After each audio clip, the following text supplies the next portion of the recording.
Welcome to the Rising Society podcast. I am Shane Kennedy. I am Nico Galliano, the rejected gentleman. And Sebastian Mitchell, random truck driver. yes. I love that. Yep. Love it. My handle is Nomad. Okay. Nomad. All right. Just so you're the only nomad on the internet? So if somebody goes like twitter.com/nomad, that's going to be you? Oh, no. He'll pull no. right up. No, Yeah. Pull right up. No. Facebook.com/nomad, that's you? Nope. Backslash Nope. nomad. Yep. And nomad@gmail.com? Yeah. That's Sebastian. Nomad@icloud.com? And it's not nomad like Dude, all these people are going to be going to these things and finding nothing on them. Yeah. And it's not nomad like he wanders around. It's no mad. He's not mad at Yeah. all. Just nomad. No, Yeah. It's like, I hate you. Okay, would someone It say is like I wander around. someone say he's yes mad right now? He's a little angry.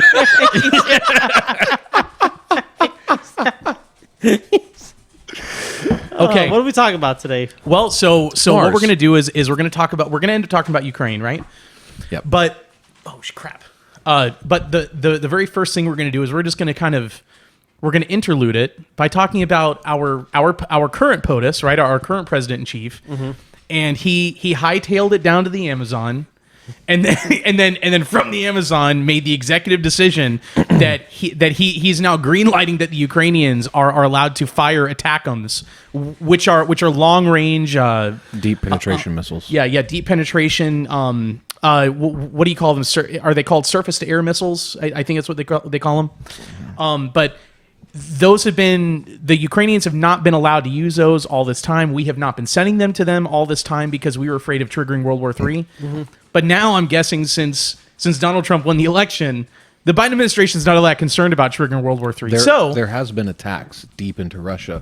But it's been by Ukrainian special forces. of course, yeah. But it's not shooting a missile. Well, even Putin said So- that. He said there's been attacks deep end, just not Yeah. precision missiles. No. Yeah. So ultimately, I think the important thing to understand before we get into the Ukraine is that President Biden, he hauled ass down to the Amazon, and from there decided, hey, I'm going to go ahead and greenlight deep strikes into the Russian interior using these ATACMS surface-to-air missiles by our little proxies, the Ukrainians. So What was he doing in the Amazon? I don't really. I think there was I think it was the G7 meeting was down in Brazil, and they were having it in I think they were having it in the new Brazilian capital, not Sao Paulo, but the new one that they're building kind of in the middle of the country. Oh, yeah. Yeah. Do you remember what that? Do you remember what I don't that's remember called? what it's called. Okay. No, but I know what you're talking about. Yeah, but- for a second, I was thinking the Brazilian president. Oh, Lula. No, I was thinking of the Argentinian president. Oh, okay. The That guy's libertarian economic Yeah. economist guy. Javier Milei. Fucking, Is that? I don't remember his name, but I love him. Yeah, I love the him. guy. Yeah, the guy that was saying "afuera, afuera, Yeah, just afuera, get afuera." all these departments. So Joe Biden is down there for, I think it's for the G7 meeting. He'd it's like a giant circle, whatever. I'm not going to say it because I don't want to offend anybody. A circle jerk of kumbaya. Yeah, exactly. So you have President Lula down there who stole the election down in Brazil. They Not familiar with it, but I'll take your word for it. Yeah. So you've got Lula, you've got the president of France, you've got the head of the UK, you've got everybody down there, and actually Joe Biden did make history not only for possibly greenlighting World War III, but he's the first sitting U.S. president to ever visit the Amazon rainforest. Really? Now, we all know that President Theodore Roosevelt went to the Amazon rainforest, but Not as president. Yeah, he didn't visit as president. Actually went there twice. He almost died the second time, didn't he? Yeah, didn't he go before he was president and then he went after? He went too? I think he went. And I as- think he almost died down there. Well, was it the Mosquitoes? first time he almost malaria, wasn't it? I think something. he might have gotten into a fight with an animal. I down don't there. know, but I know him and something. his expedition lost half of their gear and supplies. Like it was a mess. They barely Probably made an it out of there. anaconda and those pink river dolphins that are that live in the Amazon rainforest. Do you know what's crazy is You know? they talk about anacondas attacking people and stuff, and I don't doubt that. But like, have you seen the underwater photographers just with the camera, just following those things underwater? It's crazy. I'm just like, Anacondas are actually pretty passive. chill. Yeah. Well, There's one over here and it hasn't attacked Unless they're anyone eating you. tonight, so hey. thank you. Nice. Appreciate that. Okay, so here, why don't we? Shane, golf clap. Okay. Thank you. Okay, so here, why don't we go ahead and get into the Ukraine? Sebastian, you have quite a bit to say about it. So do you want to go ahead and start off, or do you want for one of us to? You guys go ahead and start off, and I'll butt in. Okay. We'll let you keep rambling. You're on a roll. Why don't we start in the beginning? Let's go back to like Like Genesis? Yeah. Do you want for us to let's go back to like October of '91, the fall of Soviet Union. Okay. Start there. We're going way back again. Okay. All right. Well, so because the situation for what it is today didn't Mm-hmm. happen overnight.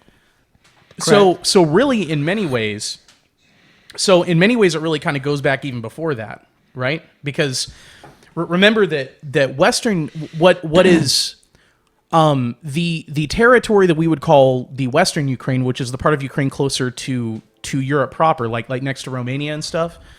That was originally part of the Polish-Lithuanian Empire. So the people over there were a lot more like the people in the Balkans, and were a lot more like the Eastern Europeans. I don't think then, he's trying to establish the history. I think you're No, trying no, to... keep going. Okay. Are you? Yeah. Yeah. So We're creating a foundation for the discussion. So Austro-Lithuanian Empire, and then obviously the Austro-Lithuanian Empire, that whole thing fell apart, leading up to World War I. I think it may have been the Franco-Prussian War. I could be wrong about that, but definitely after World War I, the Austro-Hungarian Empire collapsed. The whole thing fell apart.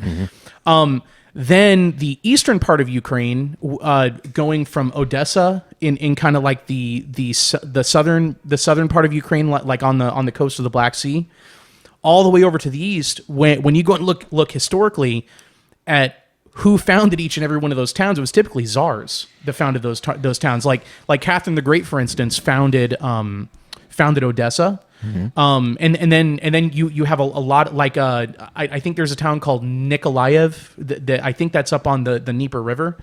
That was founded by I think one of the Nicholases. It might have been Nicholas the First. So the thing is, the modern polity of Ukraine is kind of a mishmash of two different groups of people that have all been kind of pushed together into the modern state of Ukraine, which was really formed by Vladimir Lenin. So you think the cultural back in the divides go back 1920s. that far? Oh yeah, definitely. Now, so this is the thing. If you go back to, I don't know what the exact year is. I can look it up in a little while. To when the Slavs were first Christianized, that's really where the whole history of that region begins. Because at that time, the Slavs were a bunch of pagans, like killing each other and killing animals and worshiping a bunch of gods. Very, very similar to the Vikings, kind of. I was about to say they were very similar to the Germanic tribes, weren't they? Yes, yeah, very similar to the Germanic, and the Germanic tribes had a lot in common with the Vikings too. Yeah. So you ended up having Saint Cyril, who went into the Kiev region, and is the first one that preached the gospel to them and actually converted them and founded the bishopric of I guess it would be the bishopric of Kiev, mm-hmm. and then over time it that expanded into what we would call modern day Russia. But it really the history of the Russian people, it begins in Kiev. So for everybody over there, they would all acknowledge people in the western part of Ukraine who would be more what we would call like European, mm-hmm. and then even people in the eastern Ukraine who we would call more Russian. They would all acknowledge that all of their history begins, like the cradle of their civilization is modern day Kiev. Right, but what would the Russians don't say that though? Oh, the Russians say that, yes. Okay. Yeah. I know Putin wrote like a love affair for Ukraine when he was in school. Right, and you see the thing is that Ukraine and Russia have always they've always been historically interlinked. And I know that. Yeah, and the thing is that region was well, like I said before, the eastern part of Ukraine has always been historically very Russian. Yeah. In fact, the eastern part of Ukraine the traditional word for it is Novorussia, which in Russian and Ukrainian means New Russia. Okay. You know, so the thing is, that's kind of the backdrop. Then Vladimir Lenin is the one that created the boundaries of the modern day Ukraine back in the 1920s, and then history marches on. The Nazis came in and invaded Ukraine during World War II and took it because there are a lot of plains. There are a lot of mountains that block Eastern Europe from Russia. There are a lot of highlands and mountains. Now you do have gaps that you can cross in between, but you have a lot of plains and plateaus that make the path of least resistance for anyone to invade Russia is to come in through Ukraine. Okay, so Ukraine Historically. has a geographic wall in its favor. Not necessarily. It kind of makes Ukraine a historical crossroads. Okay. Because Ukraine is very, very flat land, so you end up having, and that's one of the reasons you have a lot of farming that happens there, because it's nice flat land. It's got good black dirt. It's one of the largest producers of wheat, isn't it? Yeah, I think it's like the world's third largest producer or fourth largest producer. I know most of Europe, I think U.S. Egypt and African countries yeah. were very dependent on that. Oh, extremely. A lot of the global America South, India specifically too, had like 3% dependency on it, but we can replace 3%. They can't. Yeah, well, the U.S., Canada, and Russia are the world's three. The U.S., Canada, Russia, and Ukraine have historically been, at least in modern history, are the world's largest producers of wheat. And I think Ukraine also ranks up there with soybeans and corn and stuff like that too. But Ukraine also has a lot of what are they called? Rare earth metals. Yeah. And they also have. There's also been natural gas, and petroleum discovered off the coast of Ukraine too. So there is a lot of money in the ground And highly classified, that can be mined. questionable Talking about the biolabs. biolabs. Yeah. Well, and the thing is that all came out in that congressional hearing when Marco Rubio was talking to Victoria Nuland, right? And this was all on the record. This is all under oath and everything. And I think Marco Rubio was trying to give Victoria Nuland an opportunity to deny the existence of the biolabs, and Victoria Nuland said, yes, they exist. And but you see, up until that point, the corporate media were trying to say that Tulsi Gabbard was just echoing Russian Russian propaganda. Oh, they're making her out to be like a Russian plant. Who isn't at this point? Dude, I know. here's pretty the much thing. anybody that Three of disagrees us are with the probably on Democrats. their fucking payroll to them. Here's the thing, though. But America also just came out and said, "Hey, UFOs, underwater UFOs, have been following our submarine since the '80s, and we have ungodly amount of reports. Oh, by the way, Lockheed Martin has one of the aliens." And they're like, "Can you show us anything?" No, They're like, no. Yeah. no. So When did they come out basically, and say that? for the second time this week, the United States government has sent officials saying, "Hey, everyone, aliens are real," and everyone's like, "Yeah, we don't give a shit anymore." Because we got so much shit going Weren't on. they showing? Was it the Mexicans that were showing the little alien guy? Oh, that was like 2 years ago, or Yeah. Oh, that little chicken thing that was created? no. as a No. It looked like a dried out alien carcass. And He was like 2 feet tall. Remember? didn't they bring it into the Mexican Parliament? Yes. like into the Mexican Congress. They brought it in like a little see-through coffin thing so that people could see it, and then there was a whole debate about, is this thing a hoax or is it not? Yeah. And a lot of people said it looked real. I mean, This is you the know, second time. He's right. This is the second time the United Yeah. States has hinted at that. Not even hinted at. No, They- directly yeah. said, "Hey, we have footage and overwhelming amount of evidence that extraterrestrial life is real," and everyone's like, "We don't care." Because you're a big Yeah. alien guy. yeah. The what? You're a big alien guy. I think all three of us are, but I think the three of us have kind of different takes on. I'm extremely skeptical on a lot of that stuff. Me too. Yeah. So Ukraine, I think we've kind of set the backdrop for it. No, right? I actually think we don't hit the most important part about this because, and that's what I was saying. I like the historical significance that we're trying to set, but that's just like any countries have that. Like we have that with England. There's a lot of stuff like that. what's driving this up today would be in the early 90s, right? Yeah. But that's Okay. what Yeah. I wanted to talk Okay, about. So here, I'm going to go ahead and frame it with one last significant event in the history of that region. So, the Soviet Union started to get kind of shaky toward the end of the 80s and into the early 90s. On February 9th, 1990, Stop. I got it. you're going to talk about George Baker? Yeah, Okay. James Baker. Oh, you're gonna take over? Okay. Hit that shit, DJ. Okay. So, here. So before that, James Baker the third. James Baker III, yeah. So before that, now remember, World War II, the Nazis invaded Ukraine, and you had a lot of Ukrainian farmers that were intentionally killed by the Russians in the 1930s. It was a massive genocide / ethnic cleansing. It was called the Holodomor.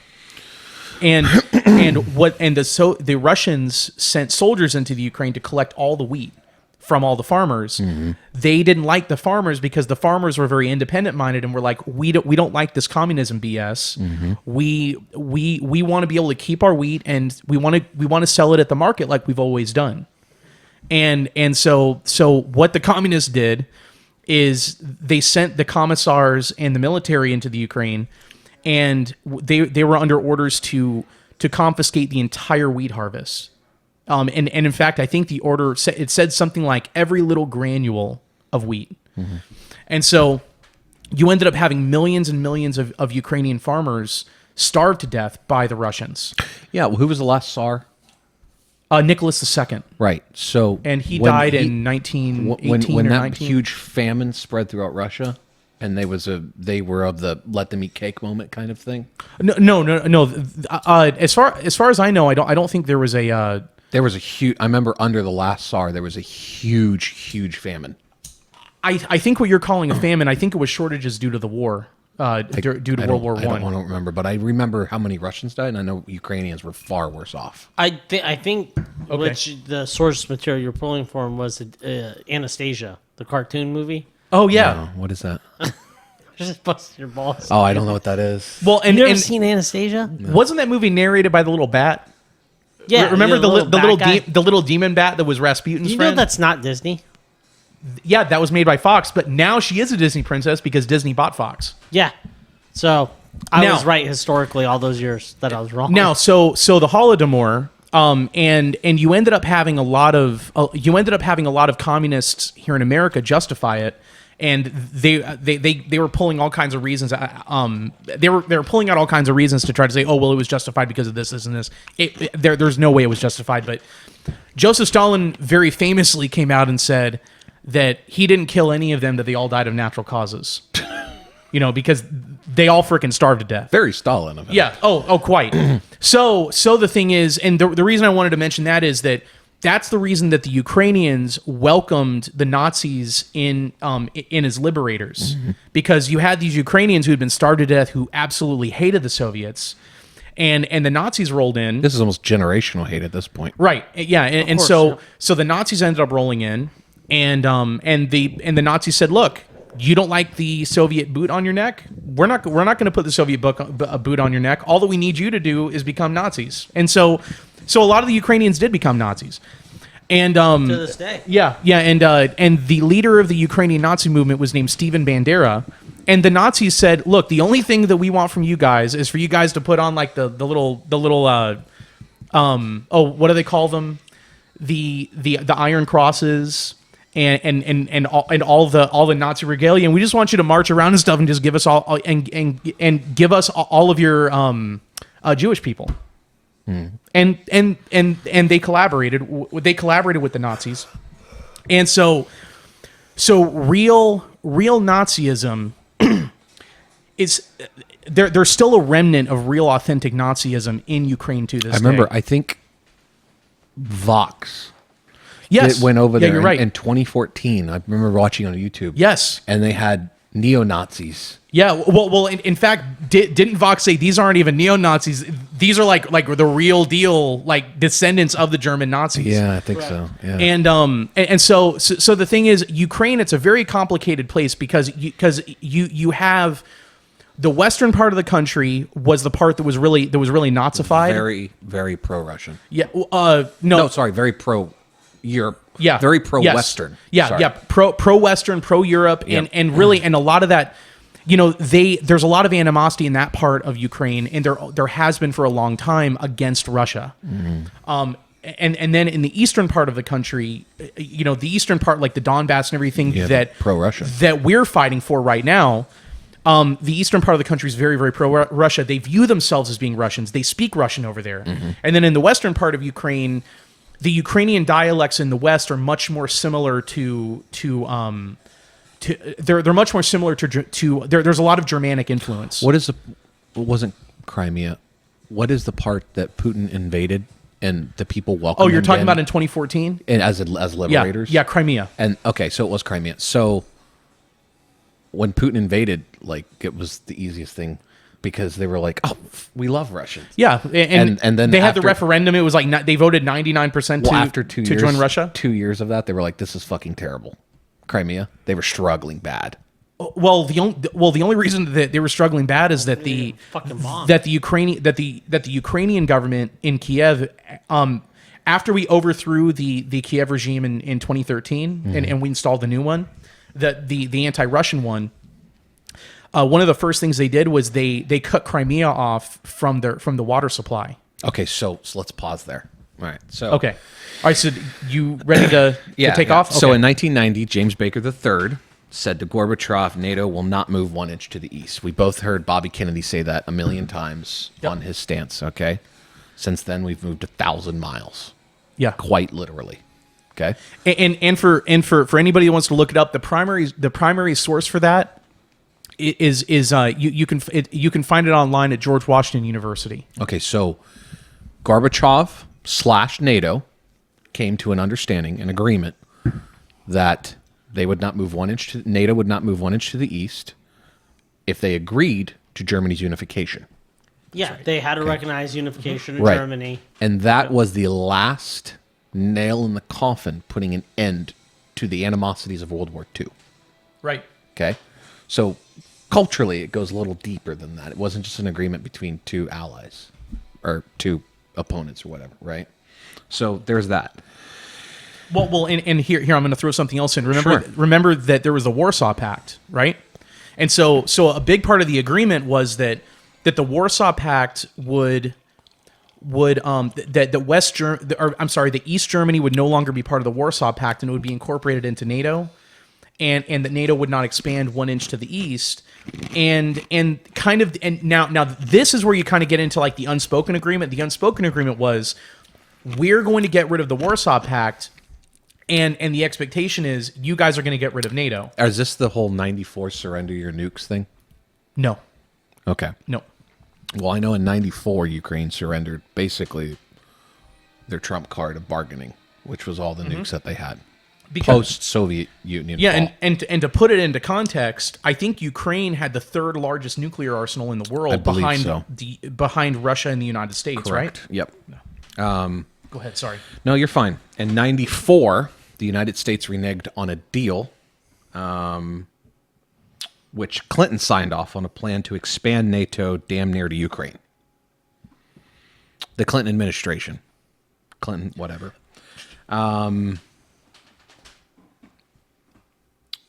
During this time, this was kind of when the neocons, to my understanding, took power. And that was like a fucking cancer that never stopped spreading. Right. Just look at today. Yeah. Pretty much. Would you say 90% neocons? I don't have the statistical numbers on it. Right. Ballpark it. Yeah. 75% neocons today? I would say the peak for the neocons was the early 2000s, and that they've been slowly that their grip on power has been slowly degrading. If it came in 94, then in 2003 we invaded Iraq. So 9 Yeah. years, yeah. Yeah. And you can look up the Project for a New American Century. That was kind of like the Bible of the neocons, and they wrote that back in I think 98 or 99 is when they released that. So in 99, the expansion of NATO started with Poland, Hungary, and Czech Republic. Okay. Yep. Yeah, that makes sense. Okay. You said 97? So in 94, Clinton signed the expansion of NATO. Okay. In 99, it started taking off. Okay. So In fact, in 94... that's 5 years of whatever the fuck happened in between those two times. Well, in fact, in 94, Boris Yeltsin, the president of Russia, Yep. was up for re-election. And Boris Yeltsin actually called Bill Clinton pleading, saying, please do not do this. Please don't do this. You know, because this is the thing. But we also have to keep in mind at this time, Russia was in shambles.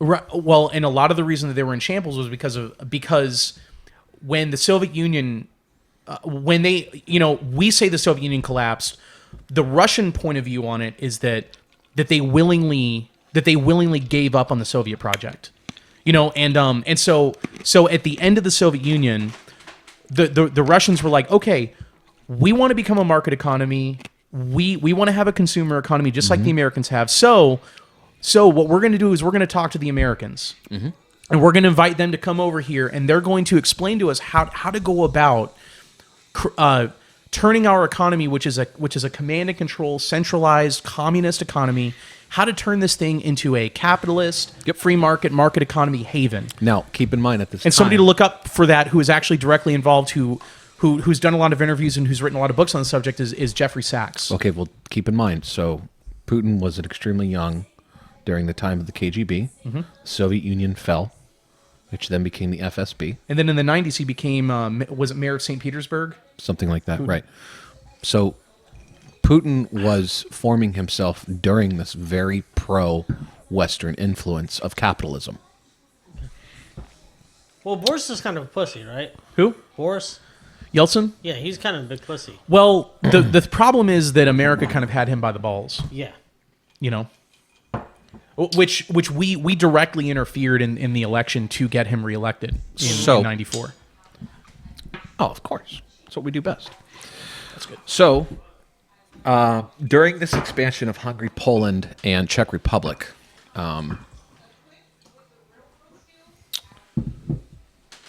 Russia, I'm not going to say Russia didn't care, but for lack of a better term, Russia didn't care for two reasons. A, it was no direct threat.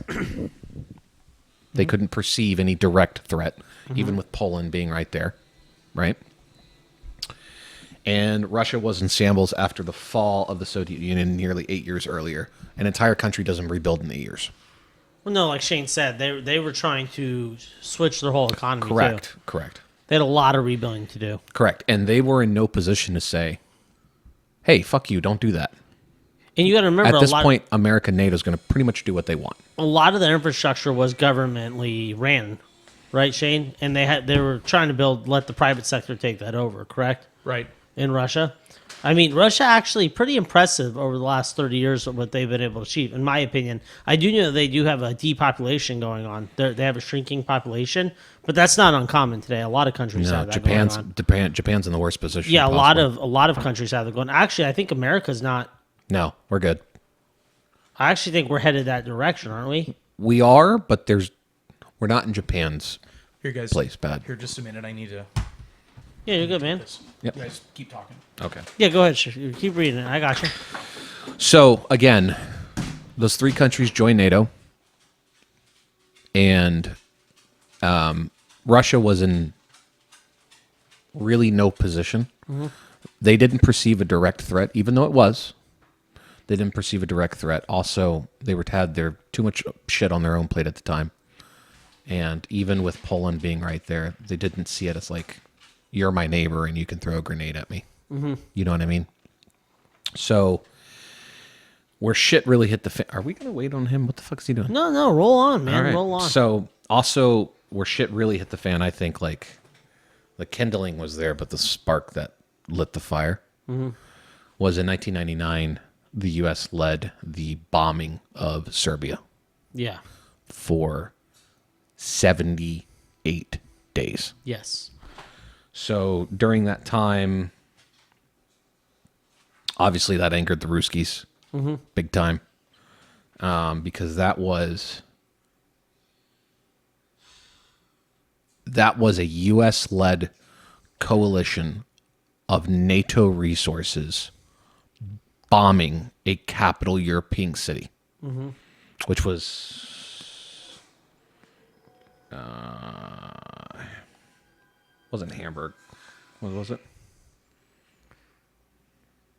And this was in 99, correct? Yes, this was in 99. Okay.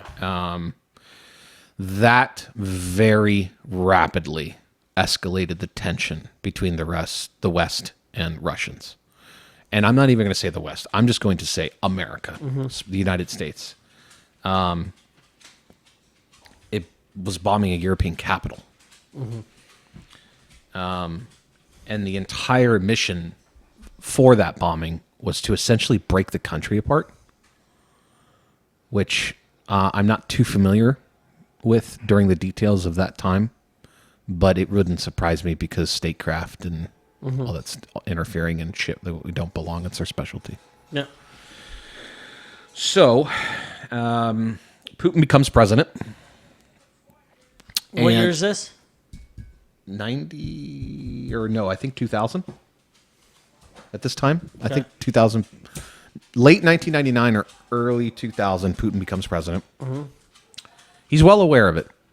Remember, this is a former KGB officer, former SFB officer. Sees the collapse of the Soviet Union, sees a failing Russian president, and Boris.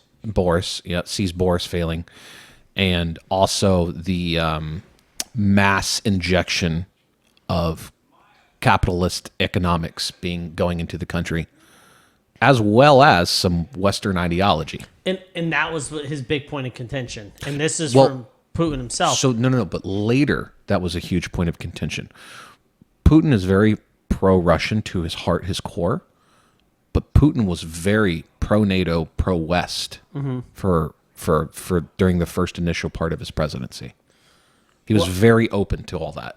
I know he was open to the idea of when he became president originally, he was going to start setting pretty much what he would figure would be like understanding, like border alliances between NATO and Russia. Yeah. He was okay with those. Oh, he was, And hey, let's talk. He wanted Western economics and the idea of capitalism in Russia. He was Yes. very big on that, always a pretty big on free market. Yep. What he started having contention with is Western ideology coming into Russia. He started seeing it the more that he saw it taking hold through their consumerism, the mentality of being consumers. He started seeing what he described as, and these are his words, as a cancer. Yeah. And that started spreading through Russia. And those were big points of contention for him because, like you said, he was very proud Russian, pro-Russian. Pro-NATO as well. Correct. He started seeing these ideologies come through that didn't necessarily align with those values. And here's the thing. This wasn't like a trickling effect. This was a mass injection Yes. into the... Instantly into the Russian exactly. society. Yeah.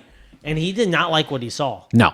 It very quickly, he was like, this cannot spread in Russia. And he saw what it was doing, weakening other strong countries historically throughout the world, Western countries. And he's like, that shit's not happening in Russia. We're Correct. not doing that here. Right. There's good and bad with everything. And I think yeah. through his eyes in his life, I think all he saw was the bad in that.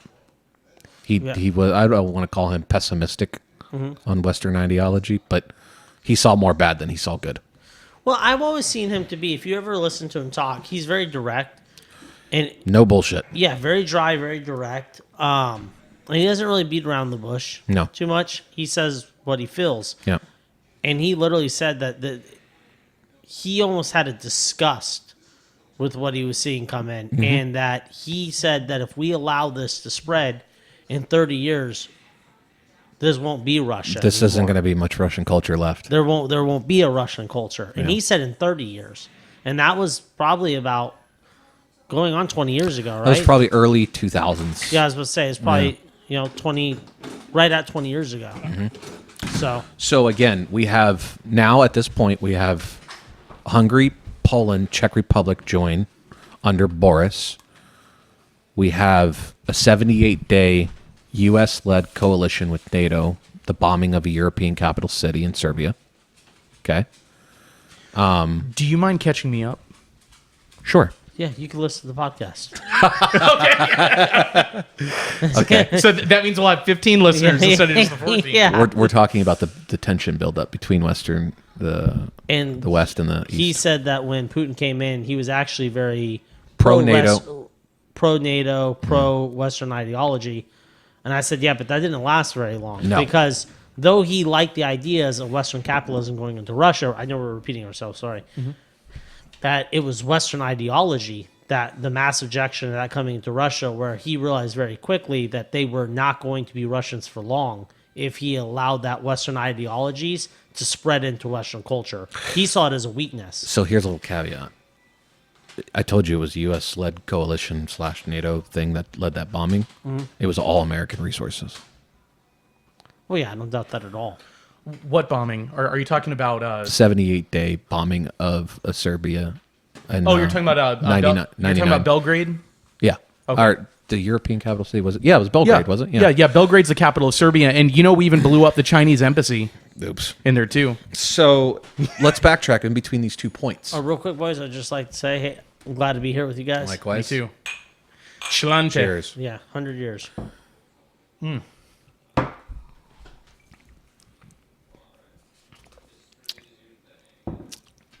That's good.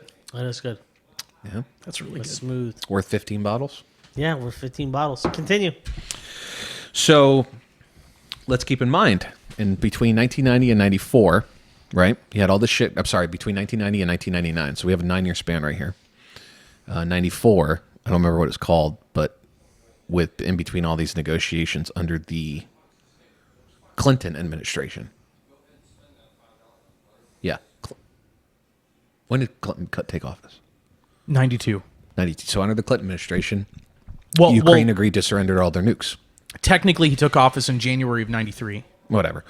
So they agreed to surrender all their nukes as well, which can be looked at as their main bargaining chip. So, Putin then became president. However, in his initial becoming president, they let it go. So you have the expansion of NATO. You have the surrendering of Ukrainian nukes. You have the bombing of Serbia. Real quick. Sure. Can you not narrate it like National Geographic's, like we're watching two meerkats fuck? Just a little bit of passion. Do you want me to talk like David Attenborough? Just over a here? little bit of passion in it. Yeah. David Attenborough. I would much prefer that. Yes. So now as the sail takes. yeah. I'm just listening to you go over there like 792. I'm like, what the fuck's going on here? well, and the thing is, from what I understand, approaches the male, so she shows her feathers. So from what I understand, Putin's original idea and vision and hope, whenever he got into office, was that Russia would be incorporated into the European security model, right? I actually think that was one of his goals. Well, yes, but Because he stressed he had that. he had other ones. Yeah, but no, that was a huge one. yeah, but But that very quickly died. well, and the thing is, that was his goal, and then that was also the idea of a lot of original architects of NATO too, the ones that were still living.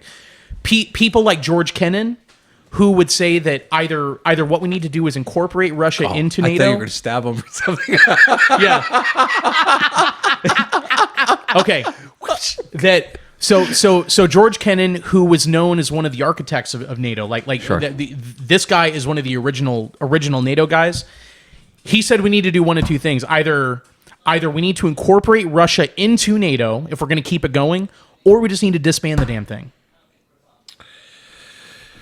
And the Which thing would have solved a lot of problems pretty early on. Yeah, and the funny thing is, a lot of the neocons and neoliberals looked at George Kennan and they were like, well, George Kennan's just a pro-Ruski commie, yeah, and people, George Kennan and people that supported George Kennan were like, bitch, that guy, that was one of the guys that helped defeat communism.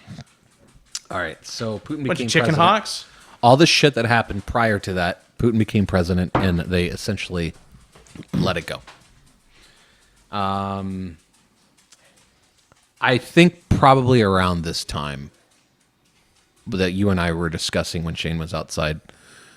This is when Putin's ideology towards allowing Western influence into Russia, his whole viewpoint changed on that. In 2002, during the Bush administration, the Booth administration, Yeah. the Bush administration, the U.S. unilaterally Great word. walked out of the ballistic missile treaty. Yep. Yeah. Big mistake. Stupid. Not only was it a big, this was a huge fucking deal. Like, people Yeah. underestimate the gravity of that. Like, Can't the gravity of the situation of that. do you mind if I put this into context? Yeah, go ahead. For people. Go Okay. ahead. And by the way, this whiskey's delicious. Second glass, maybe. So the thing that we all have to remember is, so I want for you to think about Apple and Samsung, right? How there's almost like a technological arms race between those two cell phone companies. Not anymore. Well, I mean, the thing is, there's really no competition. Samsung is way better than Apple. Do you know what this is? An Apple phone, right? Okay, so Nope. that's like a Listen to couple me. gens behind this No, Samsung listen, that I listen have to me. here. Listen to me. Huh. This is an Apple phone. This is a Samsung screen. Okay. So that makes it a little bit better than what it would be otherwise. So something we have to remember is That's just shit. that you've got that, especially when you've got two parties like Samsung and Apple, they get into like a technological arms race. You know, so that they're trying to like figure out how do we incorporate the better camera? How do we incorporate the better charging? How do we cram more processing power into this little rectangle thing? So it's this race, and the thing is, what they're racing for is market share and profits, right? Now, when you're talking about the United States and the Soviet Union back in the 80s, they're in like an actual ballistic missiles arms race. So the thing that they were racing toward was who can create the fastest ballistic missile that will give the opponent a lesser number of minutes to make a decision about if they're going to respond or not. That started in the late 50s, though. Right. Yes. But the thing is, in the 1980s, the thing that was so significant about the Ballistic Arms Treaty is that put an end to the technological ballistic missiles race. Oh yeah, You know, Yeah. and so the thing is, the minute that we unilaterally backed out of that treaty, that's when the Russians began working on hypersonics. That was the that's unconfirmed. Listen, that's 100%. That's unconfirmed. And the thing is, and because the Russians concentrated on hypersonics, that's a technology that they have that's better than what our technology is. Why do you say Go it's ahead. 100%?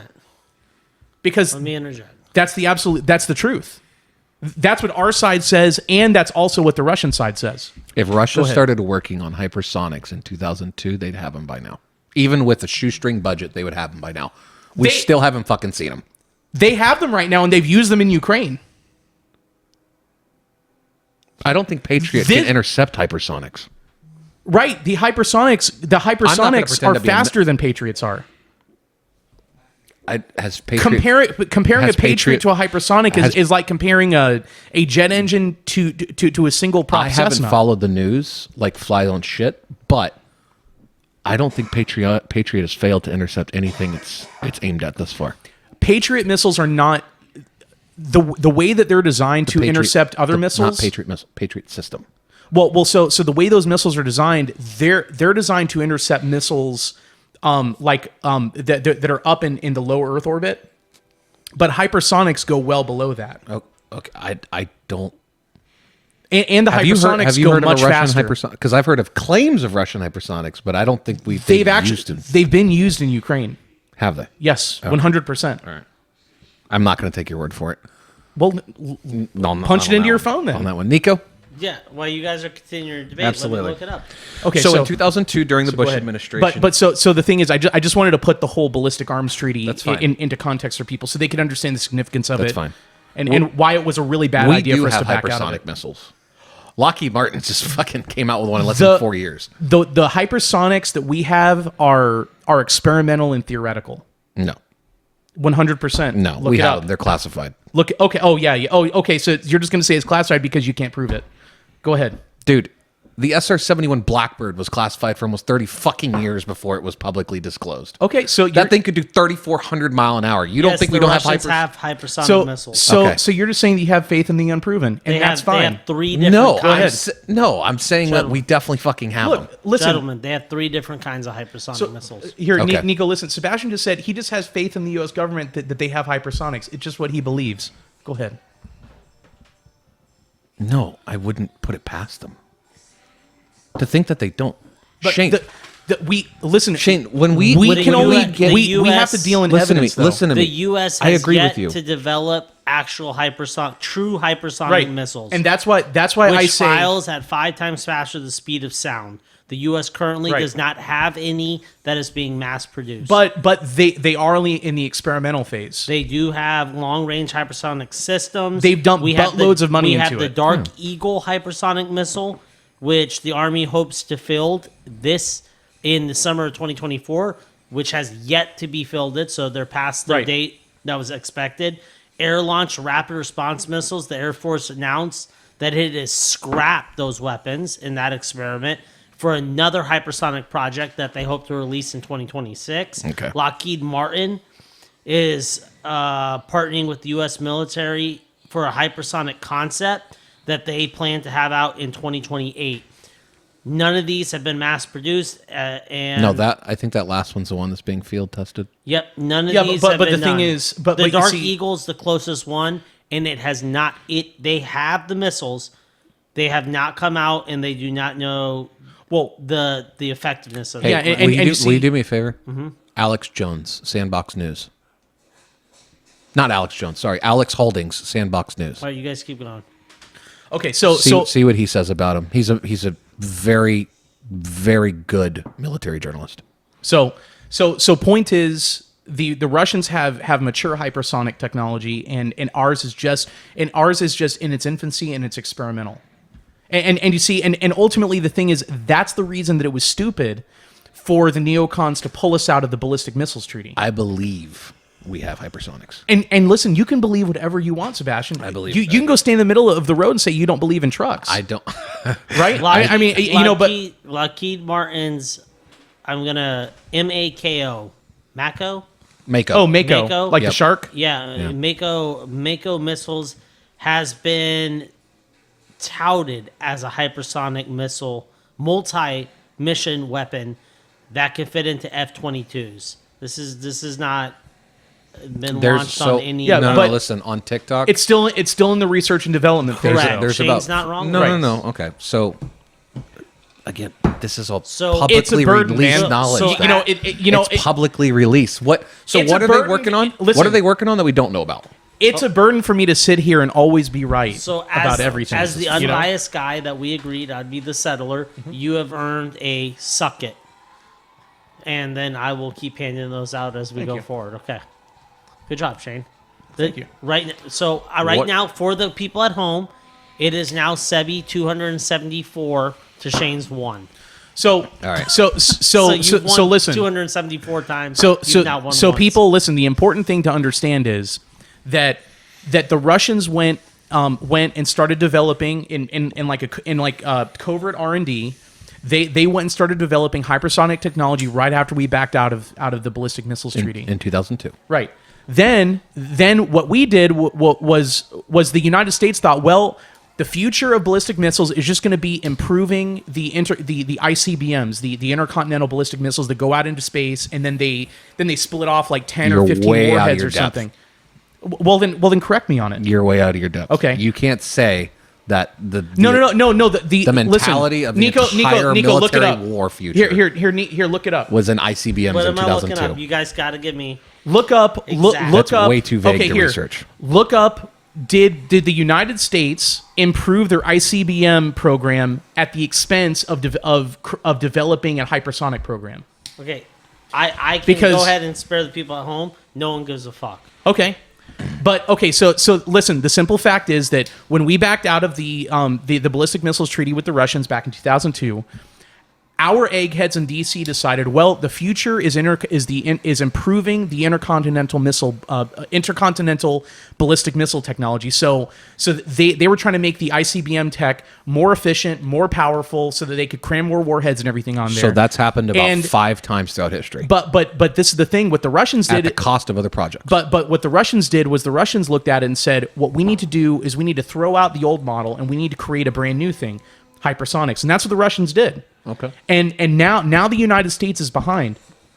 You go and look at Pentagon officials and everything, and they will tell you the same thing that I'm telling you. What I am telling you is that don't underestimate the shit that we possibly have. Well, and you see, and this is the difference: is you have blind faith in the U.S. government and the military-industrial complex, and I don't. No, the difference is here. This is no. The U.S. has the most expensive military in the world, but that doesn't necessarily mean that we have the best military in the world. We spend more than the next 27 countries combined. Okay, we have 926 military bases worldwide. Russia has, I think, 12.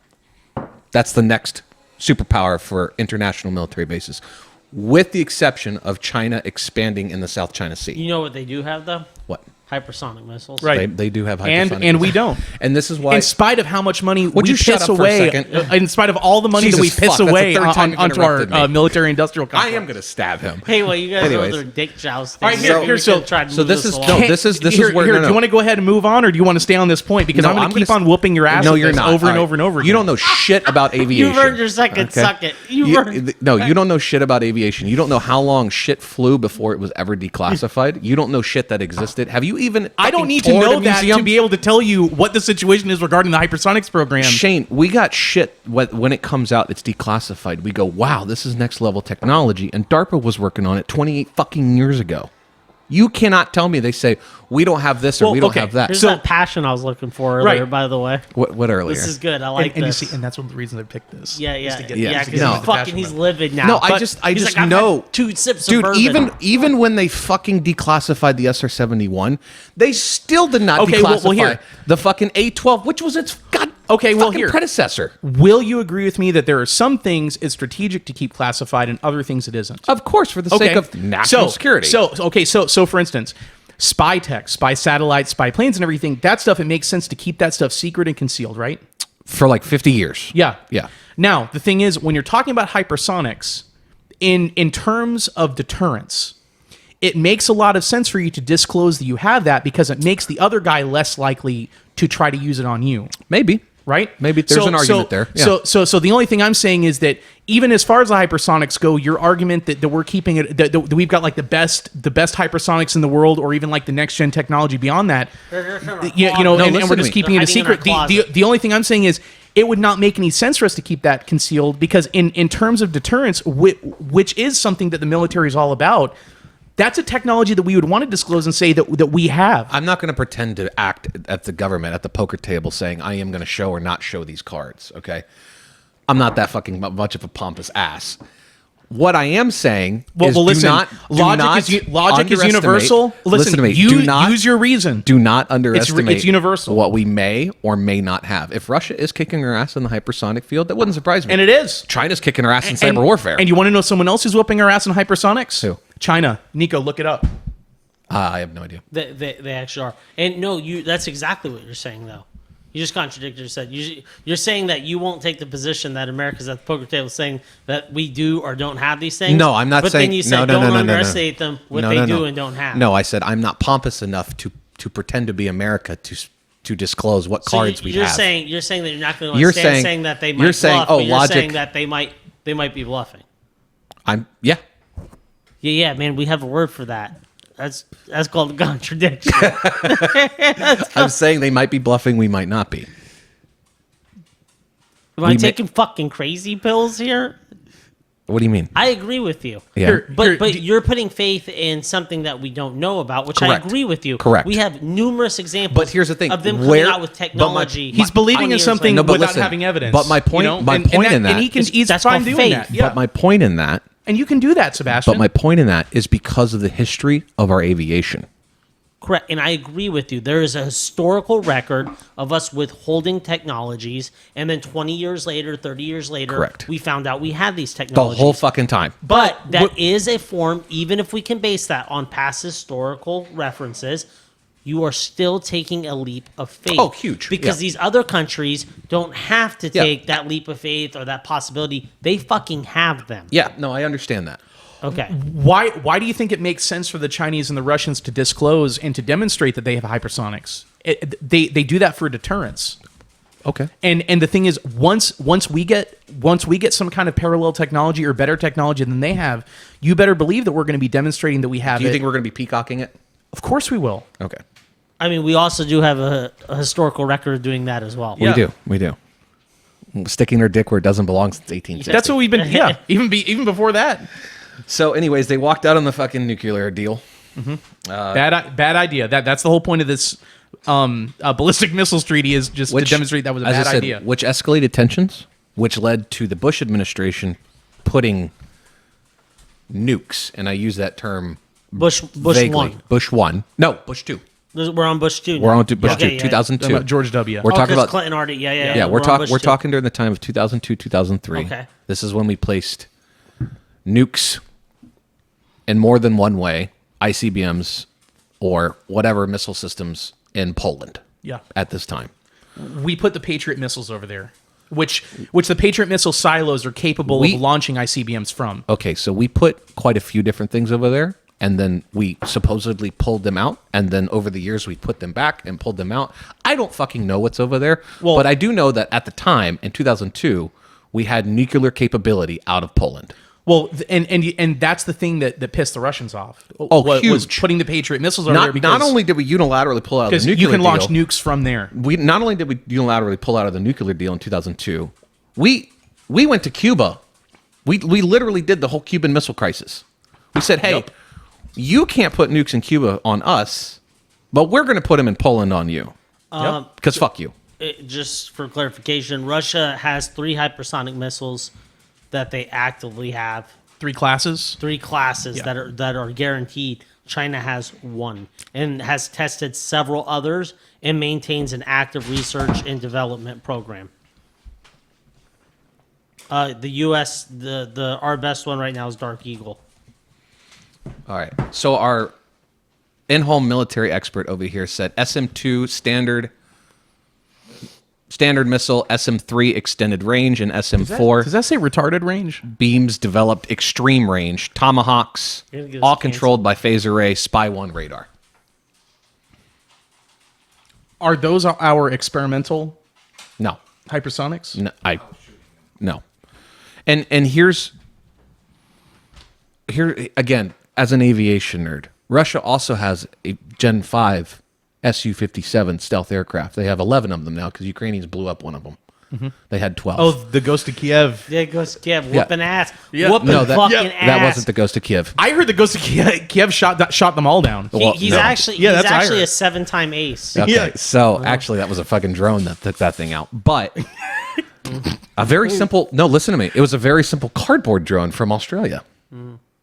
Undetectable by It was fucking actually radar. just a paper airplane they were throwing Yeah. in the air, No, blowing up Russian They can planes. literally assemble it. The Ghost of Kiev, he folded it up and then he threw it out of his jet. No, he lifted yeah. the cockpit.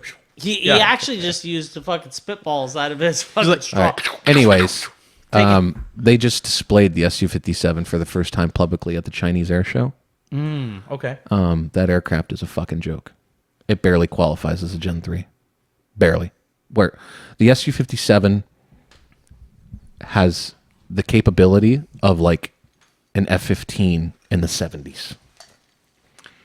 Has one of those ever taken off just on its own and gone to a random landing pad that nobody ordered it to? No.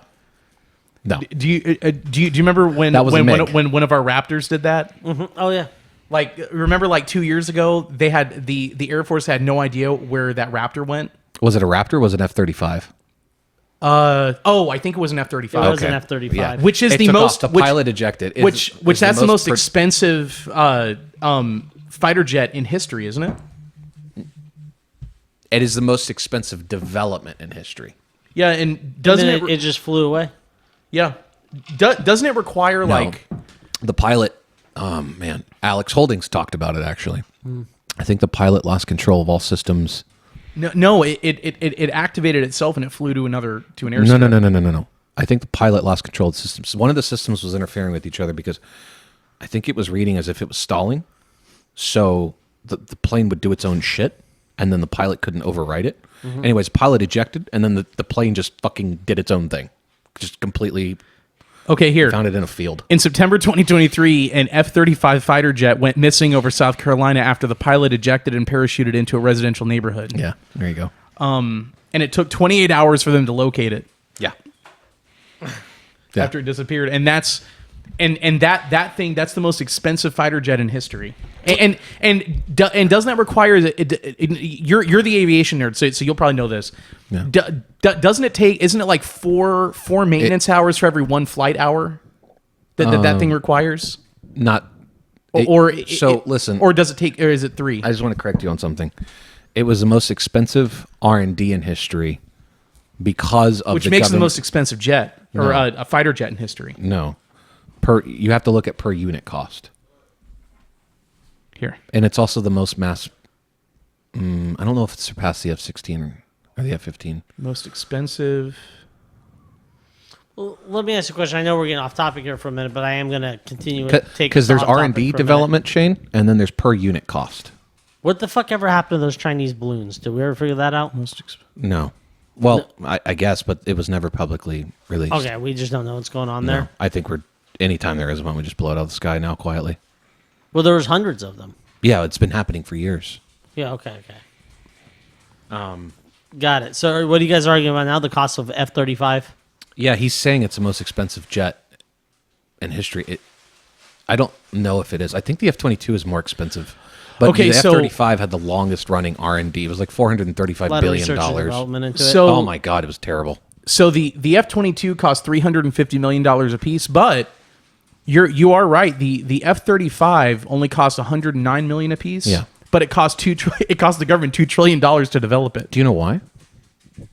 Why? Because of their cost plus contracts. Well, and another thing that I would say is that because there were probably some excellent salesmen Wait. that went up to the Pentagon Wait.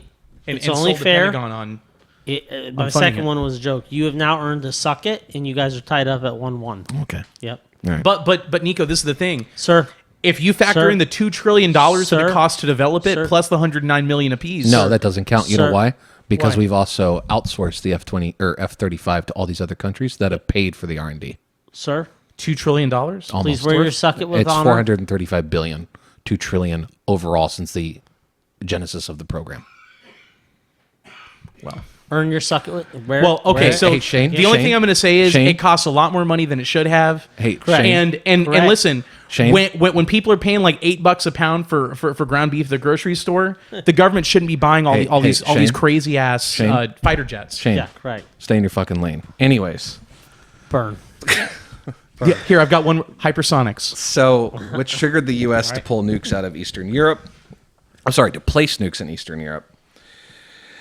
Well, technically, we didn't place nukes in Eastern Europe. And- We only placed the silos capable Shane is of correct launching on this. nukes. Shane is correct on this one. I didn't have to look Yep. it up. So in 2002 we did not look up I don't need to Patriot look missile. it up. Okay, Hold on. In 2002 we did not place nukes in Poland. no, we didn't. No. So, and this is what Putin was referring to. It's United States technology. We have them there now, though. Okay. That we aid these countries with. We don't actually aid them. With, we have them deployed now, though. Well, Putin at the Correct, time, yes. Putin at the time viewed it, regardless if it was a missile or the missile system, Right. he viewed it as a direct threat. Well, because he said you have deployed the Patriot missile silos there, and I suspect you're eventually going to put nukes there. And Putin was correct. And he was correct. Right. And he's also correct. He said he's not worried about the Ukrainians with their long-range missiles attacking into Russia because they've been attacking Russia. He said they don't have the satellites necessary or the technology to actually launch those missiles. So if those missiles come into Russia, he would know that NATO countries or the United States itself were involved because the Ukrainians simply can't do it by themselves. yeah, and that's the thing. And that's the thing. Anybody with a brain knows that. Yes. So, by the way, American, Russian, Chinese, European, whoever. it was too ageist. Even the Germans would be able to understand that. in Yeah, go ahead, sir. 2002, I actually made a footnote here. It We're says not anti-German. And- We're not anti-German. I think one of our listeners is from Germany. Oh, okay. Well, I stand by what I I said. made a footnote here. It actually says in 2002 we placed two Aegis missile systems. Yeah. Okay. in Poland. So, in 2003, we invaded Iraq for under very, very questionable circumstances. And Putin begged the Bush administration not to do it. Correct. And keep in mind, Putin hasn't been president for this long at this point. So Right. now we got all that shit prior to becoming president under Boris. Okay. You have us pulling out of the unilateral deal. And now you have 2 Aegis missile systems in Poland. And now we're invading Iraq. Obviously, he's not too fucking happy. Right. Okay. You can see the tension just fucking boiling here, right? All right. In 2004, 2005, a couple How many three-letter... pages you got there, bud? He's got like 6. Yeah, you man. got 6 there. fucking No, I got- pages. I He got- has He them numbered, dude. He's got In 2000, little book. In 2004, 2005. God Fuck damn. off. It's like a little book. it's like a little book. It is a little little Russian book. history book It's my little studying, like, magazine. fuck. In 2004, 2005, a couple 3-letter agencies engaged in a soft regime change, meaning that Can you repeat that? in 2004/2005, the United States engaged in a soft regime change in Ukraine. That was the orange Revolution. Is what Color, it's yeah, called. the color revolution. Yeah, that was. Do you want to Google it? Orange Revolution, Ukraine. I think we're all in 2004. we're all in consensus here. And I've been trying to understand, like, I understand soft regime change, but try to articulate that to a hard regime change. Direct American interference instead of indirect American interference. I don't think it's very complicated. Yeah, I mean, it's pretty Like simple. a I hard understand it, but articulate. Here, a hard regime change. 2 examples of that would be Libya and Iraq, right? hard. And Afghanistan. Soft regime changes would be Ukraine. Would also be what we tried to do in Syria. Would also be Ethiopia. Failed miserably in Syria. We just tried doing one like a year ago in Kazakhstan. With the Kurds? No, Kazakhstan.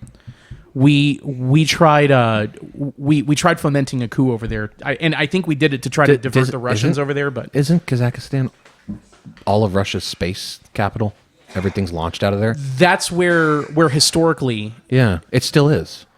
I don't think as much of it is there as it used to be, because the Soviet Union put all their space stuff there. Yeah, every time I see it, American astronauts over there, we're fucking launching them or we're bringing them back on their shit, the Soyuz capsules and stuff. It's always in Kazakhstan at the fucking bottom. I think the Russians have relocated a lot of their Recently? space stuff. Yeah. Yeah, okay. Because the thing is, we're working to try to overthrow the I don't know if you would call it the Kazakh government, Yeah. but So I feel like we've been you trying to just do that made for that years. Oh, and listen, another color revolution was the Rose Revolution in Georgia. There was another color revolution that was done in Armenia too. So we installed. I'm going to butcher this. President Yushchenko. Oh, you're thinking of Poroshenko? Is that who I you're think it's thinking of? Yushchenko. Oh. President Yushchenko in Ukraine. In 2004 or 2000? 2004/2005.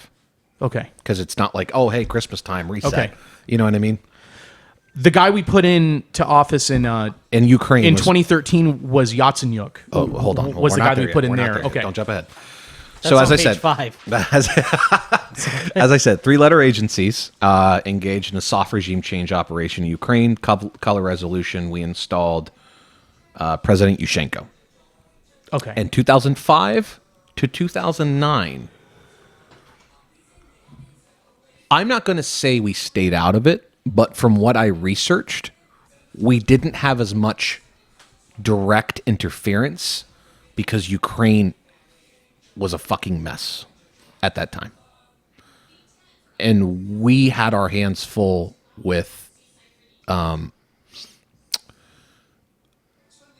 what's the octopus that you cut the head off that keeps growing back? Oh, the Hydra. Hydra. Okay, so we were dealing with Hydra, the fucking militants, Oh yeah, and Taliban and other. We were running around Iraq, Syria, Lebanon, yeah, Afghanistan, our that whole area. JSOC, Joint Special Operations Command, was growing at the end of I think 2000, 2014 was like 75,000 members. That's a lot of special ops guys. Yeah. We had our hands full. So any involvement that we had in Ukraine during that time period is not publicly discussed a lot, because when you research American history during that time, it's always talking about geographically a different part of the world where all the stuff was going on. We were also over in some parts of Africa. Yeah, Sudan. Yeah. The Ethiopian Civil War that we helped to foment. Yep. So we had our hands full. So I'm not going to say America stayed Obviously, out of it. Libya too. No, that was 2011. Yeah. So I'm not going to say that we stayed out of it, but our attention was redirected elsewhere. So 2005 to 2009, that's a 4-year gap. In 2009/2010, Yanukovych, Yanukovych, pro, yeah. So from what I've researched, Yanukovych was a pro-Russian president that was democratically, I use quotations in that. There's no quotations there. Okay, He democratically was democratically elected. elected Ukrainian president that ran on the basis of neutrality, Pause. but he was pro-Russian. Why did you use quotations there? And then because we're not Because gonna just Russia, slide by no, that. because Russia at this time was extreme. I'm not Russia. Fuck, Ukraine at this time was extremely corrupt. So when you say I was democratically elected, that's questionable. Okay, and why are you saying that's not Here, give me just 1 minute. okay? So you're using quotations. Do you have sources to back this up, or are you just saying that you have a Just feeling? my own research. No, just my own research. So you're saying that there's definitely corruption. Oh, it in ran this, deep. in this Absolutely. democratically Yes. elected. And I And think this the is reason for Krashenko. Yanukovych. Yanukovych. Sorry. Correct. Why am I always like 4 or 5 years behind you guys? It's okay. okay. Sorry. Okay. Got it. It's hard to keep track because Yeah. yeah. I'm Anyways, with 2009, 2010. Yeah. He was And I'm he was democratically elected. still But back here's to the other thing 2004. too. You also have to understand Western media, because what they're telling us doesn't always align with what's going on over there. And one thing that Vivek Ramaswamy brought to my attention is how far back and how deep the corruption actually goes in Ukraine. So when they say Yanukovych was democratically elected, you have to ask, well, really? How democratically? See what I'm saying? Yeah. Because of the known underlying corruption. Okay. All right. Shane? And I think Okay. Shane's gonna have a retort on Sure. this. Okay, here. So, Do you agree or disagree with that? So what I'm going to say is that in 2014, a guy named Gideon Rose. 2009, 2010 is what we're No, I talking think about. he's sourcing. Yeah. Sure. Okay. So in 2014, Gideon Rose from the magazine and think tank Foreign Affairs went on the Stephen Colbert show. Remember when that show was actually funny? Yeah. Remember? For like 2 years. Yeah. I actually haven't heard the name Foreign Affairs in a long time. Well, it's still prominent. It's just prominent like up in the DC area. Okay. And he went on Stephen Colbert's show, and at that time, remember that was during the Obama administration. He was very much suckling at the teat of the American foreign policy state, you know. And he went on Stephen Colbert's show and said that and he started bragging about the U.S. stealing Russia's girlfriend, Ukraine, and admitting that it was used to provoke Putin. Okay. You know, and the thing is, And this is into the Obama administration. yeah, that was during the Obama administration. Okay. So, the only reason I wanted to illustrate that is that any foreign policy insider in in the DC Beltway area, Pentagon, think tank world, whatever, they all knew what they were doing in the first decade of the 21st century and in the second decade of the 21st century regarding Ukraine. You know, they because you got to frame this. Nothing has happened in Ukraine by accident. Right.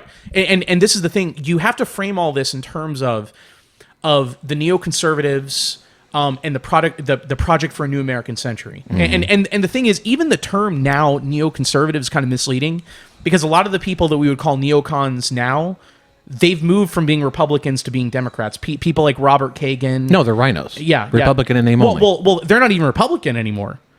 People like Robert Kagan. They've switched party. Oh, affiliation they've actually- completely. They've actually swapped. They've actually swapped parties, and so the thing is, they knew exactly what they were doing regarding Ukraine, and the whole reason was that their goal was to permanently weaken Russia. They viewed Russia and they viewed China as being the two major threats to American hegemony on the planet. And Iran.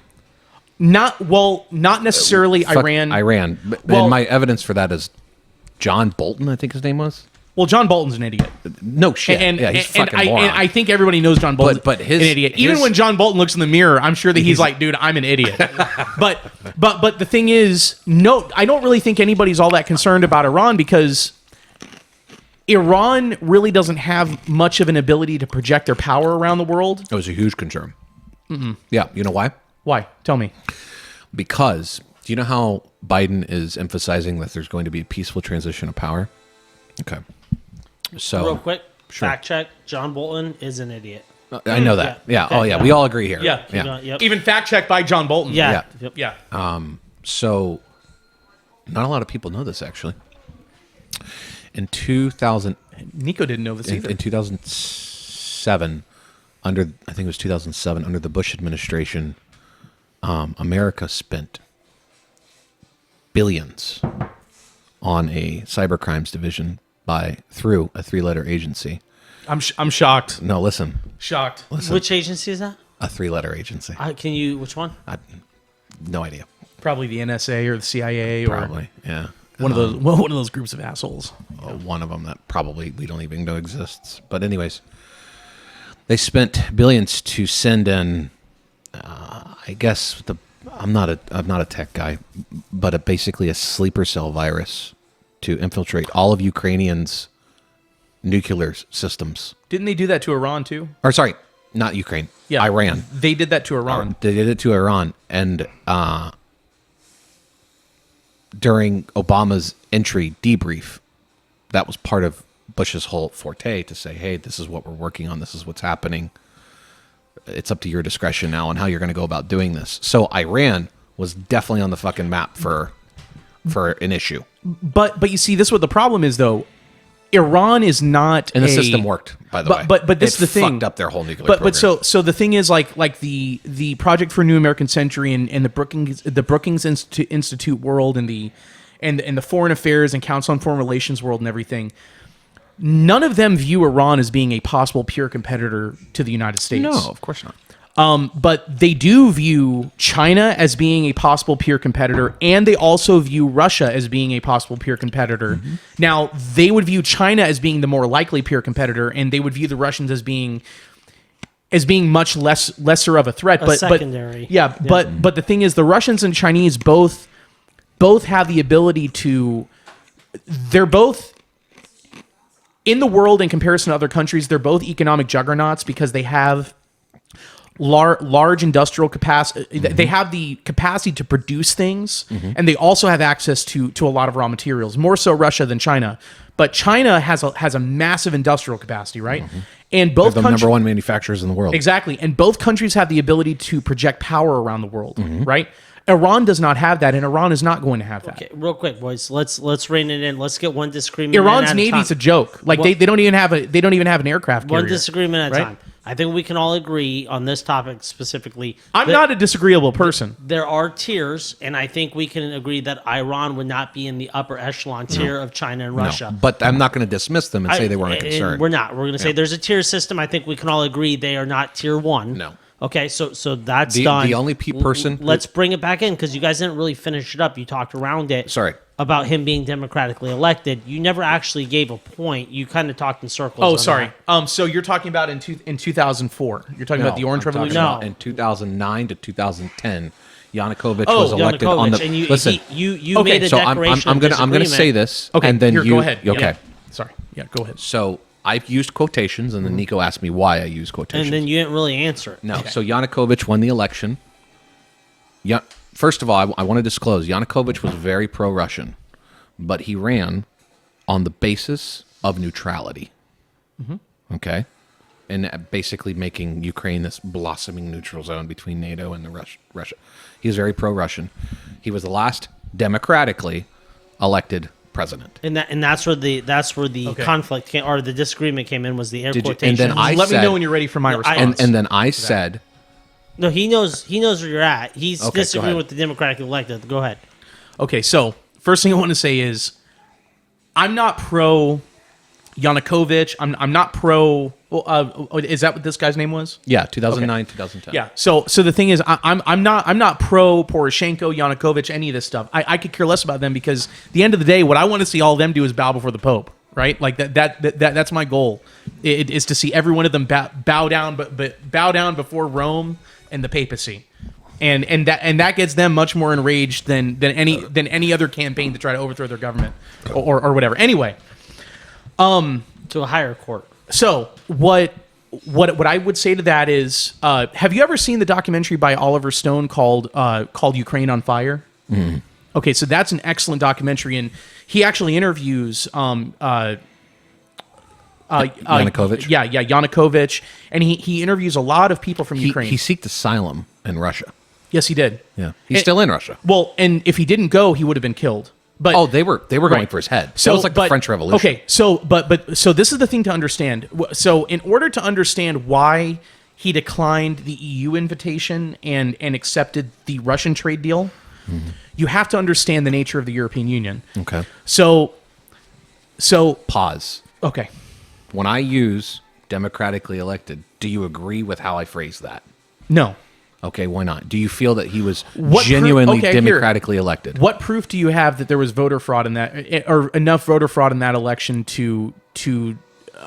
or what evidence do you have that the Russians swung that election to put him into power as opposed to his opponent? The deep corruption within Ukraine. Well, can you give me an example? Yeah, our mingling of it. You're saying U.S. interference? Yeah. You're saying the U.S. interfered So in that you're saying the election? U.S. interfered to put him into power? No. I'm saying that because of the corruption, the U.S. took advantage where it saw opportunity Is he, If are this you was a saying that he solid- was a puppet president? for Russia, possibly. For the Yes. record, I believe he was legitimately elected. Okay. Yeah, but like a typical Irishman, you're just spinning a fucking tail. Oh no You won't no! Give us a reason no why. no no! Can you give me proof that he was not legitimately elected? Like what concrete evidence are you basing your No. point of view on? No, I didn't research it that Okay. heavily. Okay. All right. So well, in that case, then you just both have opinion. Right. It's an opinion. but the thing I is, have heard Vivek go into detail on but that. but though. the thing is, according to laws of logic, I don't Correct, have the burden's correct. not on me to prove a negative, And, right? and that, yeah, you're correct. He's So- correct on that. Okay. Now, this is the thing though. When he was put in the position where he was having to evaluate these two different economic systems, right? The EU versus Russia.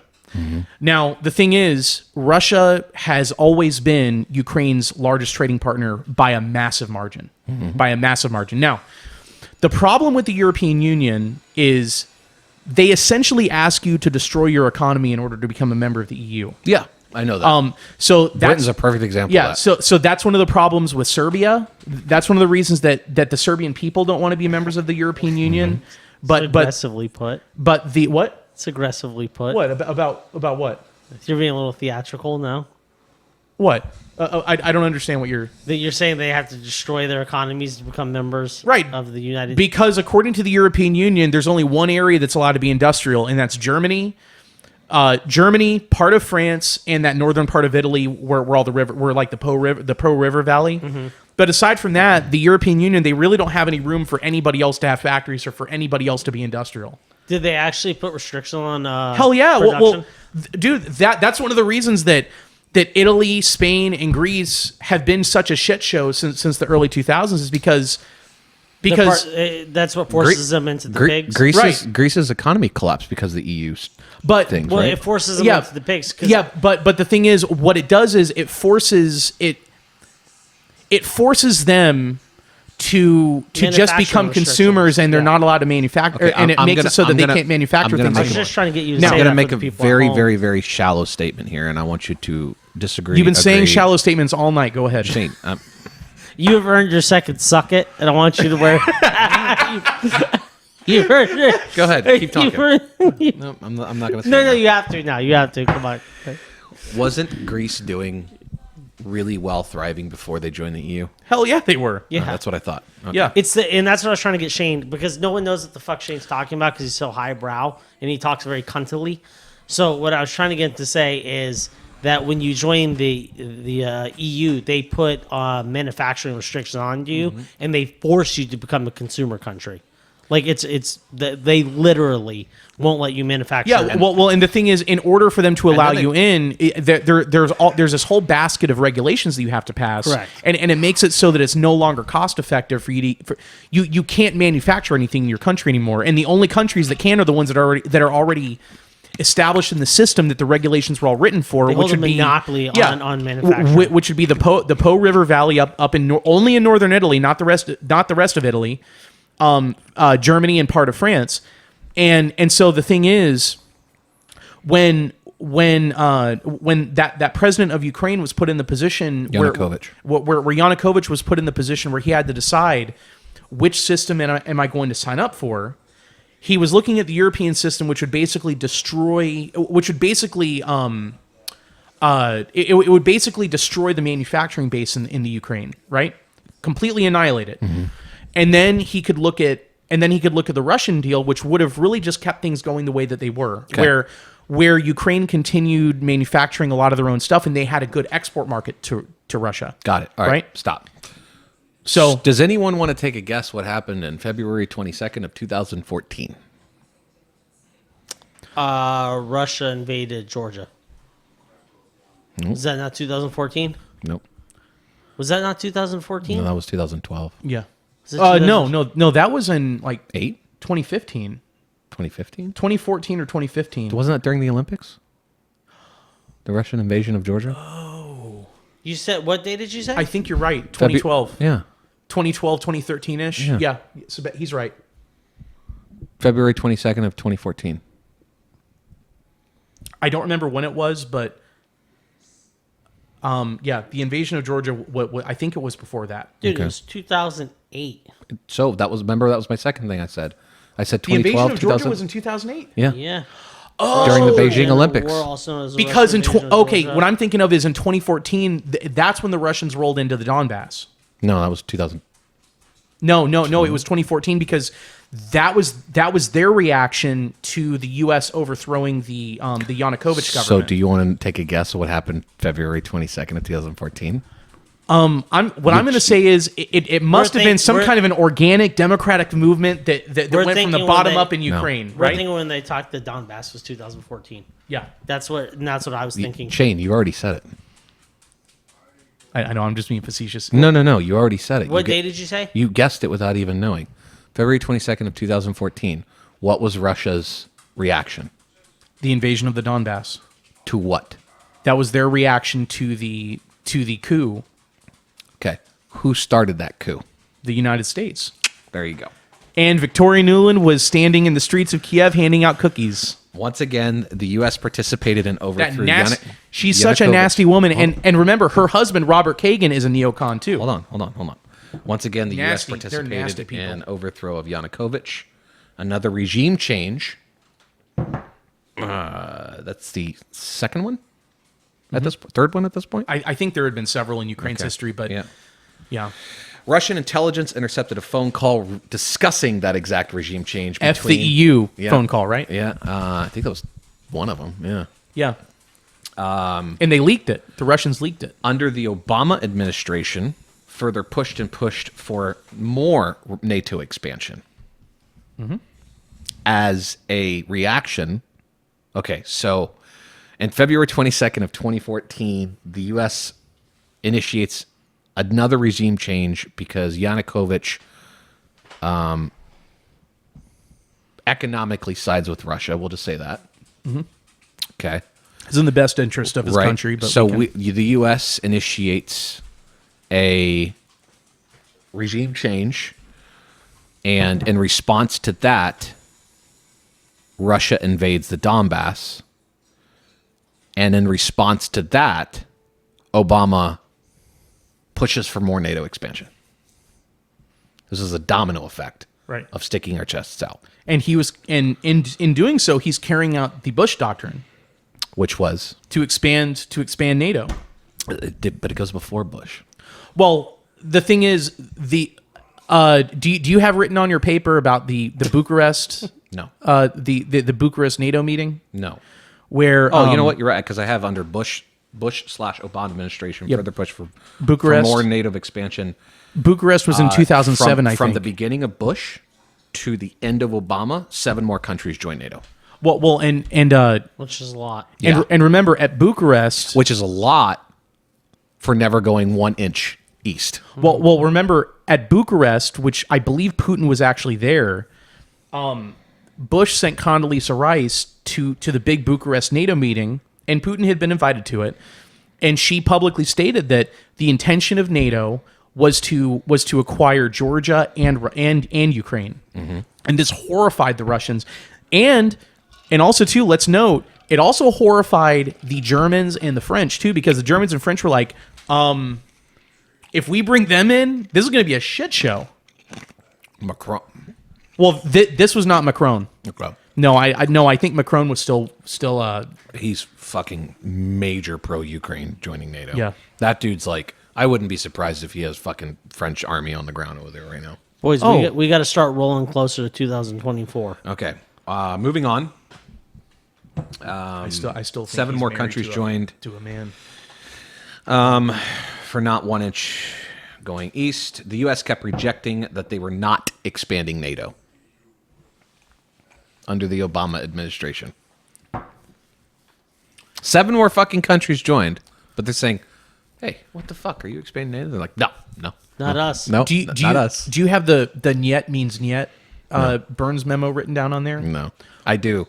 On the other paper I created, I do, but not on this Well, one. remember WikiLeaks, Julian Assange. The only reason we know about it is because of Julian Assange. He leaked a memo that was written by, is the guy's name, it's something Burns. I forget what his first name is. Couldn't tell. But he was the head of, I think he became the CIA director, but at this time he was the Russian ambassador under the Obama administration. And he wrote a memo to the rest of the Obama people, and this was a classified memo, and the title of it was "Niet means Niet," and what he says in the memo is that this the opposition to NATO expansion, to these countries that surround Russia, like Ukraine, Georgia, and everything, this is not just opposition from like Putin's faction in Russia.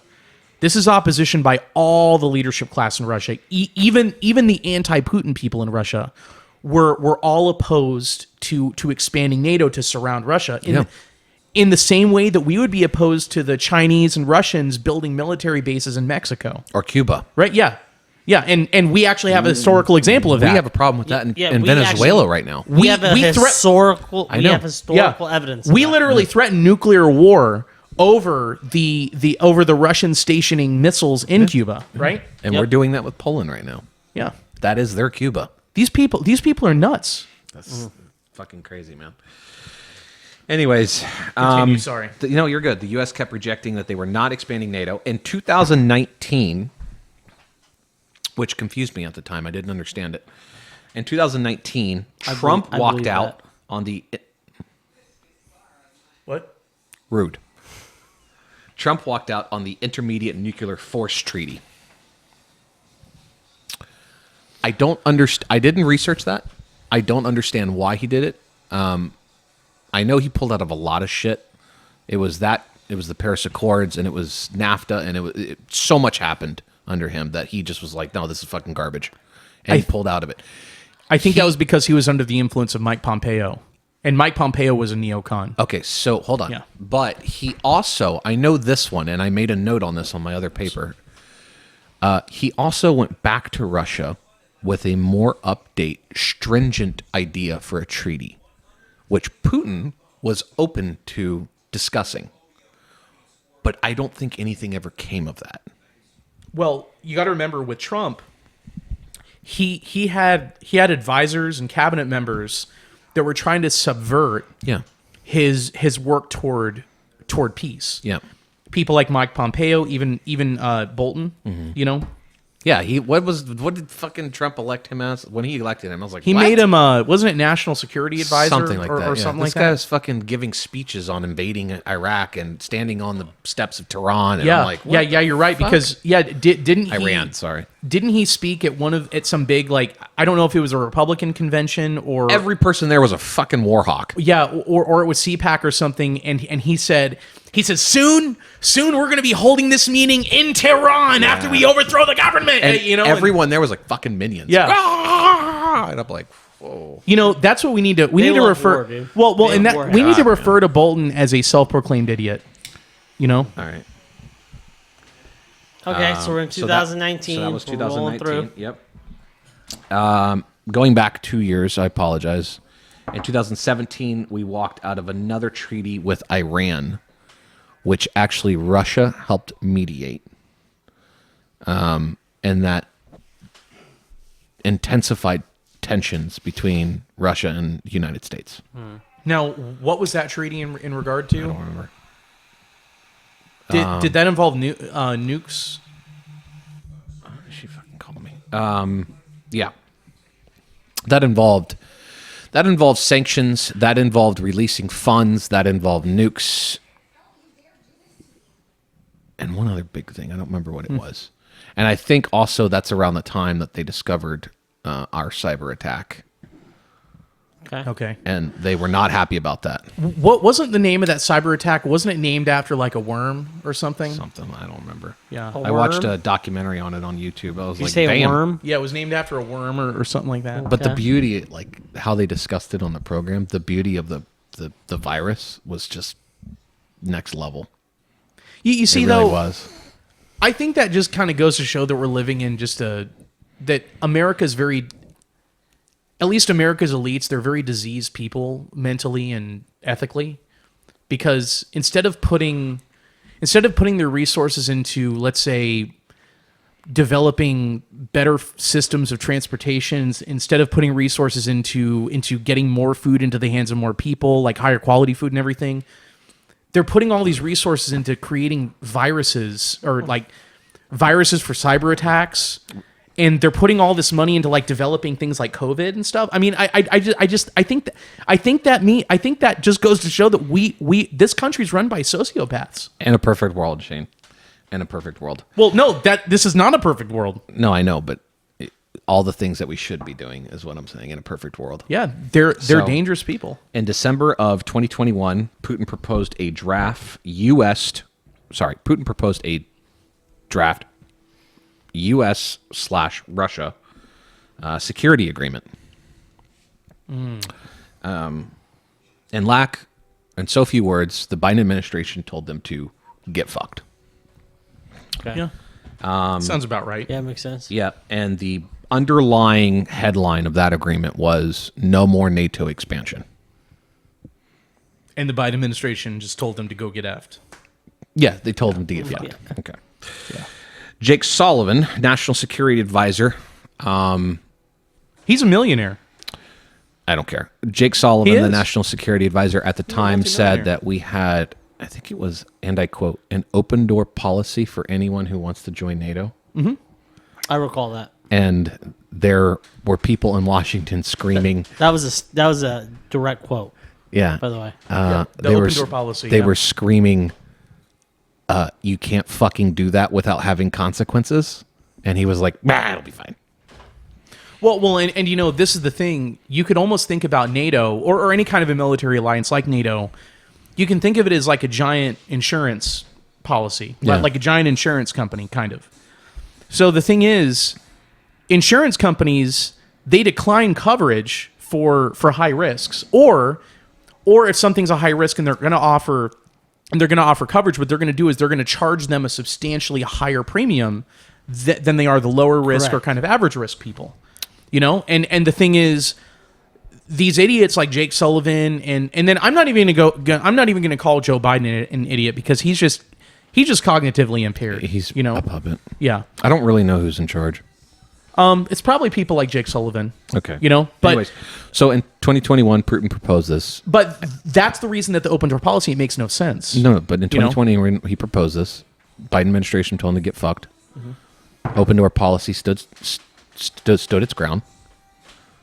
And then shortly after, Russia invaded Ukraine. 5 days later, Zelensky and Putin both agreed to neutrality. 5 days after the invasion.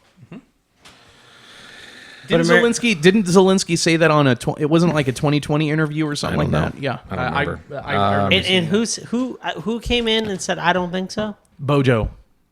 Boris Johnson. No, hold on.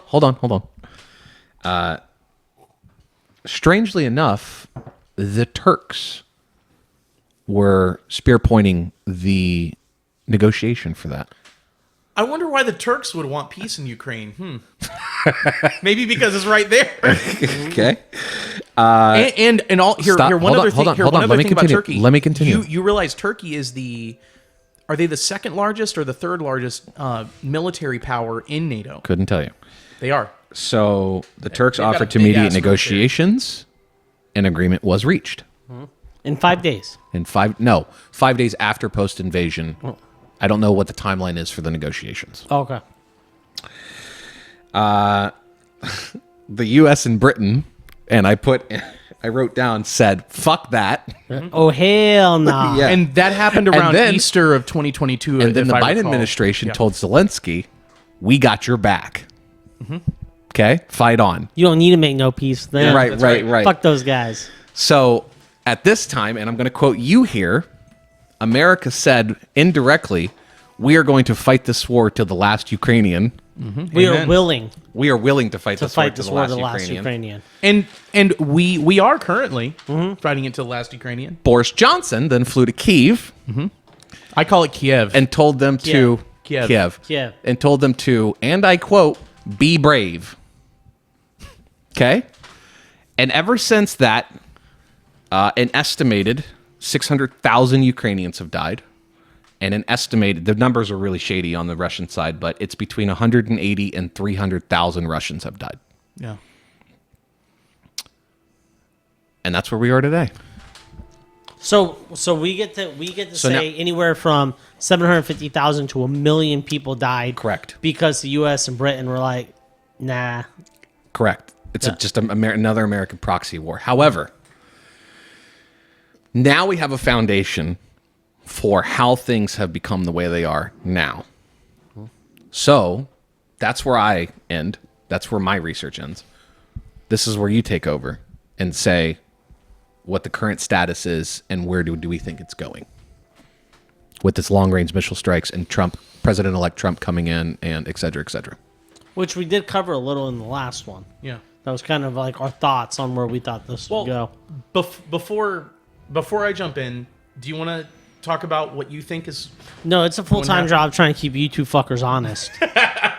So I'll just let you guys spitball it and So slap out the... I'm out on this one now. I'll butt in. No, Now you two go. I'm going to slap out the well-deserved suckets as they come up. But yeah, this is a full-time job over here. I'm out of it. No, you guys they need to take over now. all right. So here I want to say two things. One, just an observation about Vladimir Zelensky. No matter how you feel about him, I'm not a very big fan of the Ukrainian cause. I think it's a big drain on U.S. resources. I think it's a big drain on life in that part of the world. But objectively, I think he's the greatest fundraiser that has ever lived. Hands down. Hands down. Hands down. I mean, the greatest. Like, Without question. He can show up in a room in America and walk out with billions of dollars. But here's what's so fucking crazy. It's about this. remarkable. Here's I mean, what's so- I've never seen anything Here's like what's it. so fucking crazy about this, right? 80% of these 3 pages of paper of footnotes is literally United States interference, United States interference, Over United and States over and interference, over again. over and over and over and over and go. And then people that are fucking clueless will go on college campuses or hold some opinion that has been fucking forced down their throat by CNN and Fox News saying Russia's the bad guy. They invaded a sovereign nation. Right.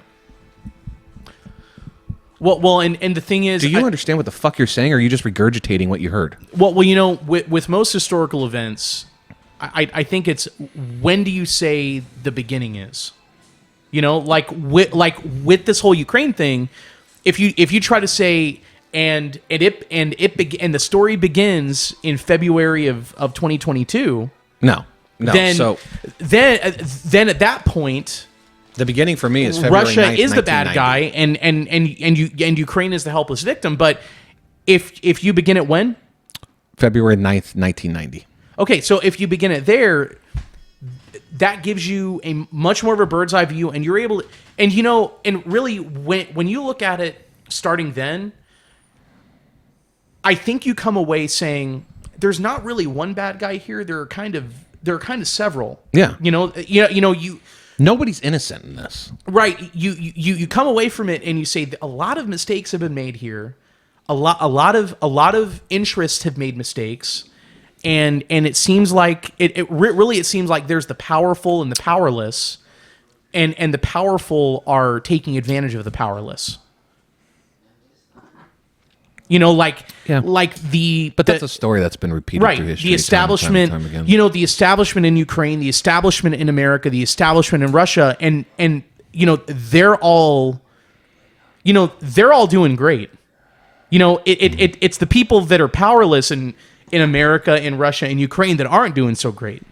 And You the know, Ukrainian draft and the Russian draft and whatever else is happening. the Ukrainians are drafting like they're drafting senior citizens and people that are and people that are I don't know what the right word is, like mentally handicapped now. I don't know if this is true or What's not. the right word? Is it is it mentally handicapped? No. How would you describe President Biden? Yeah, he's senile. But Senile. the word you're looking for, Like mentally is incapacitated. Our think- president is mentally incapacitated and mentally impaired. Okay, mentally impaired. So those are the kind of people the Ukrainian military they're drafting those people. Hold on. And that's But wrong. I also heard this. The men who stayed, the young men under the age of I think 35. How many of them are left? I've heard most of them are dead. So what's going to happen? When I saw a debrief of a person giving a debrief to these Ukrainian troops, all these dudes were like 40s and 50s. That's horrible. Dude, could you imagine? The passport bros are going to clean up in Ukraine I know, when I this know. is settled. If they could, yeah. There's Everyone's already going to have a most Ukrainian of wife. the girls went to like Poland and other areas. well, you know, the America, there's a shitload of them over here now. you know, unfortunately, the rumor is there is a lot of trafficking that's happened. Yeah. That's horrible. That's happened of Ukrainians because apparently a lot of Ukrainian orphanages were emptied out at the very beginning, and many of the kids there's no accounting for them. Nobody knows what happened to them. And then obviously the women that have gone to Romania, Poland, and See, and that's other the places. shit no one thinks about. When they're Right. so gung-ho to go into these fucking wars, you have disgusting shit like that happening that are trickle-down effects that no one talks about. They just talk about these wars. When these fuckers were going to sit down and actually make peace, sorry, I get heated on this. They're actually going to sit down. We come in, we fucking filibuster. We just walk in, swinging all Uncle Sam's dick around, right? And then we got fucking, what's England? What do they call England? I don't remember. United Kingdom, or No, but the name for it. Redcoats? the Jolly Roger, or- Whatever, yeah, the Jolly Roger rolling in also, and they're like, no, we don't think so. Now you got kids being sold into sex slavery. You got a whole generation of Ukrainian and Russian men wiped from fucking existence. Over what? What are we doing? Well, This is why war is never the answer. War's well, you know, devastating. Over nothing.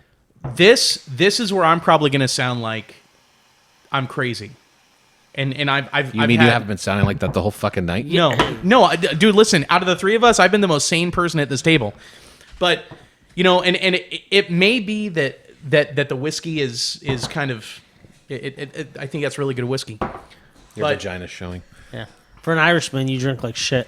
I think that I think that the leadership class in America and even in Ukraine and even in Russia and in Europe and all these places, I think they're all kind of part of an anti-human death cult. When you get down to the core of it, that's really the only reasonable explanation that I can figure as to why they would support all this crazy shit. Okay. Anyways, back to your point. You were cut off. Zelensky is the greatest fundraiser in the world. But look, this is the thing. You don't support this kind of stuff just because you want to make another $100 million when you've already got like $400 million in the bank. This is not the kind of stuff, that just the love of money is not what would motivate you to support these kind of things. You support these kind of things because you want the rotten fruits that things like this bears. Okay. And I think that comes from a nasty, anti-human death cult. Well, you also have to understand, we did 20, almost 30 years over in the Middle East, and we have all this wartime infrastructure. America's a war machine. It is. There's got to be a war fucking somewhere. Well, and you see, that is where I hope the incoming President-elect Trump, that is where I hope he comes in and cleans house. Well, he has a track record of not causing new wars. Yeah, right. He does. Well, and not just that, but you look at so the thing is, he doesn't. Excuse me. He doesn't need to put the fire out for it to be relit later. Permanent moves need to be made for this shit not to start back up. Like mass extinction? No, Jesus. Oh, I didn't know where you're going with that. I was like, no. what the I'm talking fuck? like treaties signed by a lot of things where America can't upset. We're really good at upholding our end of treaties too. But the thing that Trump is doing, or Nice. I think the thing that Trump is setting himself up to do, that's going to be really good for the future is he's looking to actually disestablish the most dangerous parts of the establishment. Yeah. And I think that's one of the reasons he's putting people like Tulsi Gabbard in as the DNI, as the Director of National Intelligence. Even I'm not thrilled about Marco Rubio. I'll be honest with you about that. But the thing is, Marco Rubio has been loyal to Trump, especially over the past year. Again, I'm not a huge Marco Rubio fan, but he has been loyal to Trump as far as like questioning the allocation of money and stuff to the Ukraine conflict and everything over the last year. Every time he wasn't at the beginning. Every time I hear the name Marco Rubio, I think of small hands. Tiny hands. Tiny hands. Little hands. Tiny hands. And also too, one thing I do respect about Marco Rubio is that he's Cuban too. Now the thing. Just his bad half. No, well, he's 100% Cuban. Is he 100% Cuban? Oh yeah, I don't think that's accurate. Look it up, and you'll prove me Okay, right so again. hold on, guys. We're getting off track here. But okay, hold on. We're getting off track. Long-range missiles into Ukraine. So I think this is the death throes of the dying Biden administration. I think they're trying to foment war. I think they're trying to make Ukraine into such a. I think they're trying to make it into such a conflict that Trump will not be able to wind it down. Yeah, I totally agree with that. I agree with that. I think they're trying to provoke the Russians to deploy a nuke. Do you know? And then the argument is going to be we have to send boots on the ground. So do you know like one of those forest fires that can't be put out? They just need to control the burn, like where it goes. I think the Biden administration is trying to make this to where the fire can't be put out. They can just control the damage, the spread of it. Does that make sense? Yeah. Like they accept that this area is going to fucking burn. We just need to make sure it doesn't spread to other parts. We're not going to try to bring in a bunch of tankers and put this fire out. You're talking about the Biden administration? Yeah, this whole Ukrainian conflict, they're just going to make it. I think they'd be fine spreading it over to Georgia and even spreading it over to Syria. I hope not, man. I really don't. Because, the thing is... You were right. He is indeed an island Mexican. Well, a.k.a. Cuban. Yeah. Right? I've never heard that. Just But- piss him off. But the thing is, I've never heard that. That's pretty good. What we need to do is not take our eyes off the prize, or not we, but Trump. He can't take his eyes off the prize, even if they are able to escalate this thing into something that looks even worse than the way it does now. Trump needs to have the boldness and courage and confidence to be willing to de-escalate it quickly. Yeah, of course. Well, he's already done that. No matter what But it looks it's still like. 60, 50 days away. How far is it when he becomes officially president? Yeah. Well, and that's the thing. Joe Biden, he hauled ass down to the Amazon, and then he told the Ukrainians, he said, all right, start striking Russia. Yeah, You but know? Trump already just today got with Zelensky, right? And he said, we are going to make peace terms on this. I mean, Zelensky just sat there all puppy-eyed. Was that today or yesterday? I think it was yesterday. Was it? And he just sat there all puppy-eyed. And then he Yeah. came out with that speech. He's like, missiles talk. Words Yeah. don't talk. Words don't do shit. But Trump basically said, look, man, Relax. this shit ain't happening. I'm going to be putting this down. And Putin's, like we all said, they were trying to do this, what was it, 4 years ago now? Mm-hmm. Was it 4 years ago? Wait, 4 years ago for When what? this whole thing started? 2 years ago. Was it only 2 years ago? 2022, right? Yep. Wasn't it 20? Beginning of 2022. Jesus, dude, I'm so off on Yeah. all these Yeah, times. beginning of 2 years 2022. ago. At this point, it feels like it's been going on forever. Well, I mean, the first 6 months everyone talked about it. No one's even talking about this shit, right? We might be the last 3. Well, the thing is, unfortunately, I think Americans have kind of grown to accept it. Mm-hmm. At the very beginning, a lot of Americans were very worried about it. They were worried about the prospect of nuclear war, but I think Americans have now internalized. I think we're very detached. Yeah. Yes. Yeah, we are. And the thing is, we can't allow ourselves to get detached. And the thing is, you have to live your life, and you have to stand for what you believe is good. Yeah. Because if you don't, then your life is really not worth living. But go around, know? But go around to all the people who are detached or aren't detached and say America is the problem. Well, Tell me if they buy that or not. okay. So this is the thing. I have a lot of friends that disagree with me on the Ukraine thing. They're gung ho. They think it's great. Yep.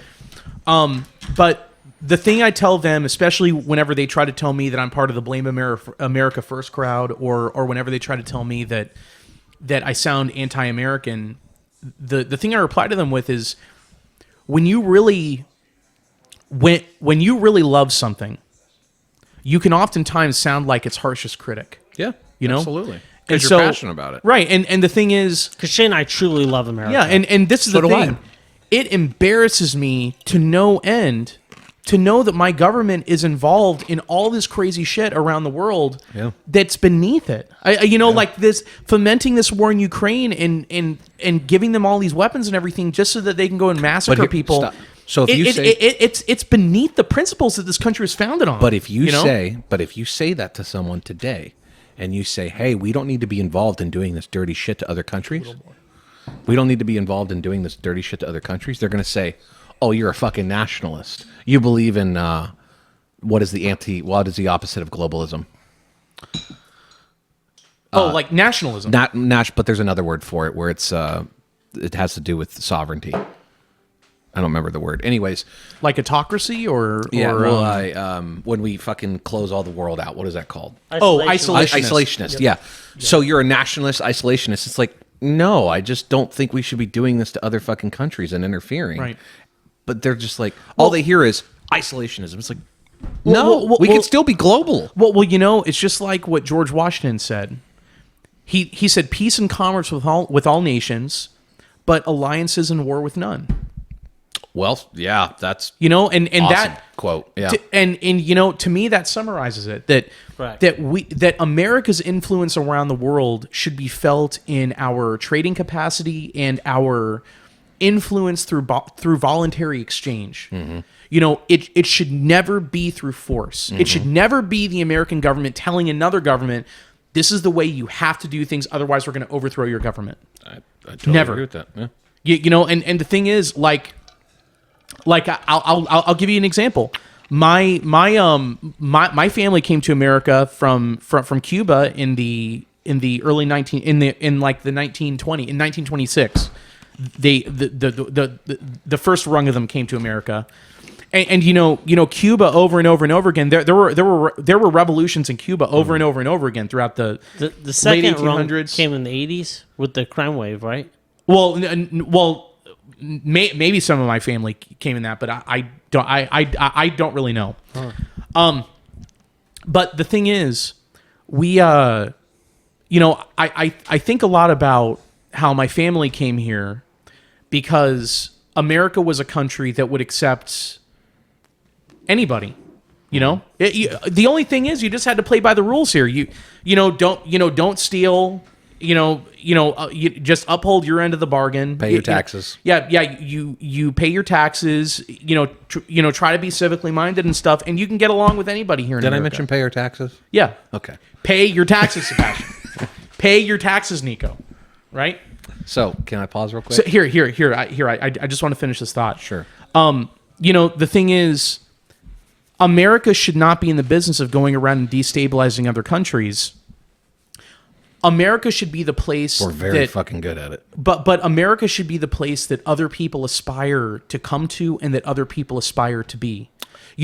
America's influence should be very, very soft around the world where countries have an aspirational desire to be like America, not that America is forcing her system or culture on other people at the point of a gun. Right, but we should not sacrifice the strength of our military in order to do so.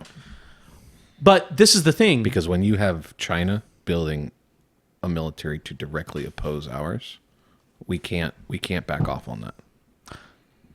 I understand what you're saying, but the thing is, at the end of the day, missionaries with guns are not missionaries.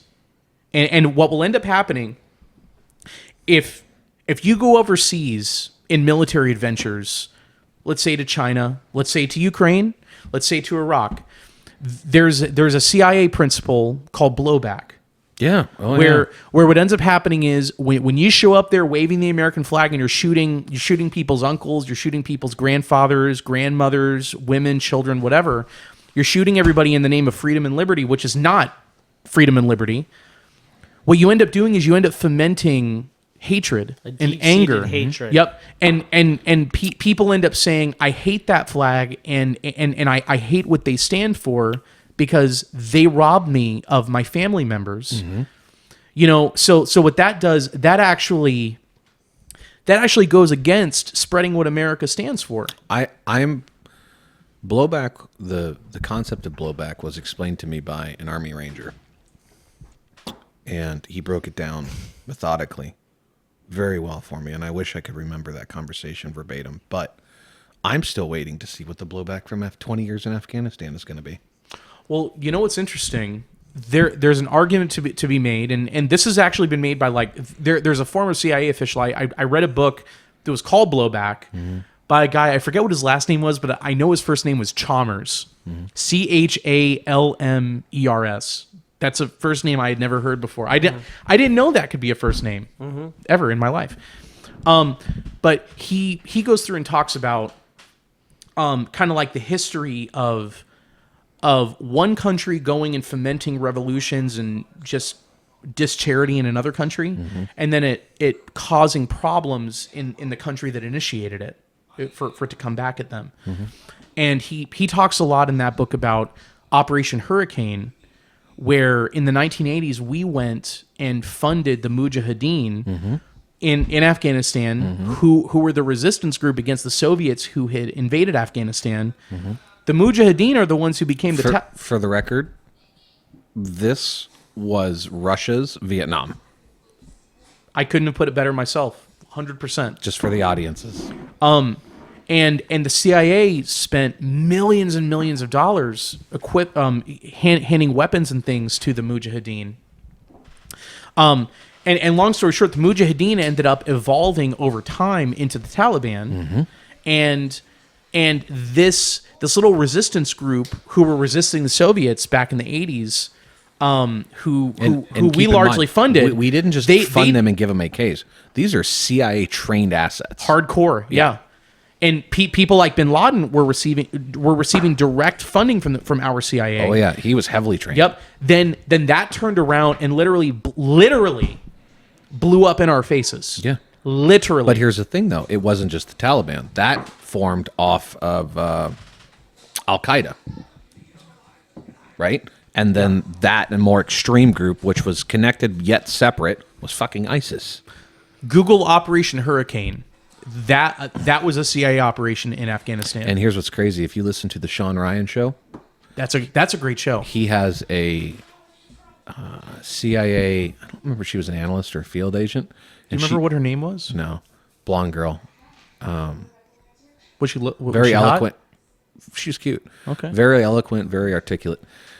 She broke down how the Biden administration doesn't want any intel on ISIS, Taliban, or Al Qaeda. And Al Qaeda is Why? Listen, I don't know.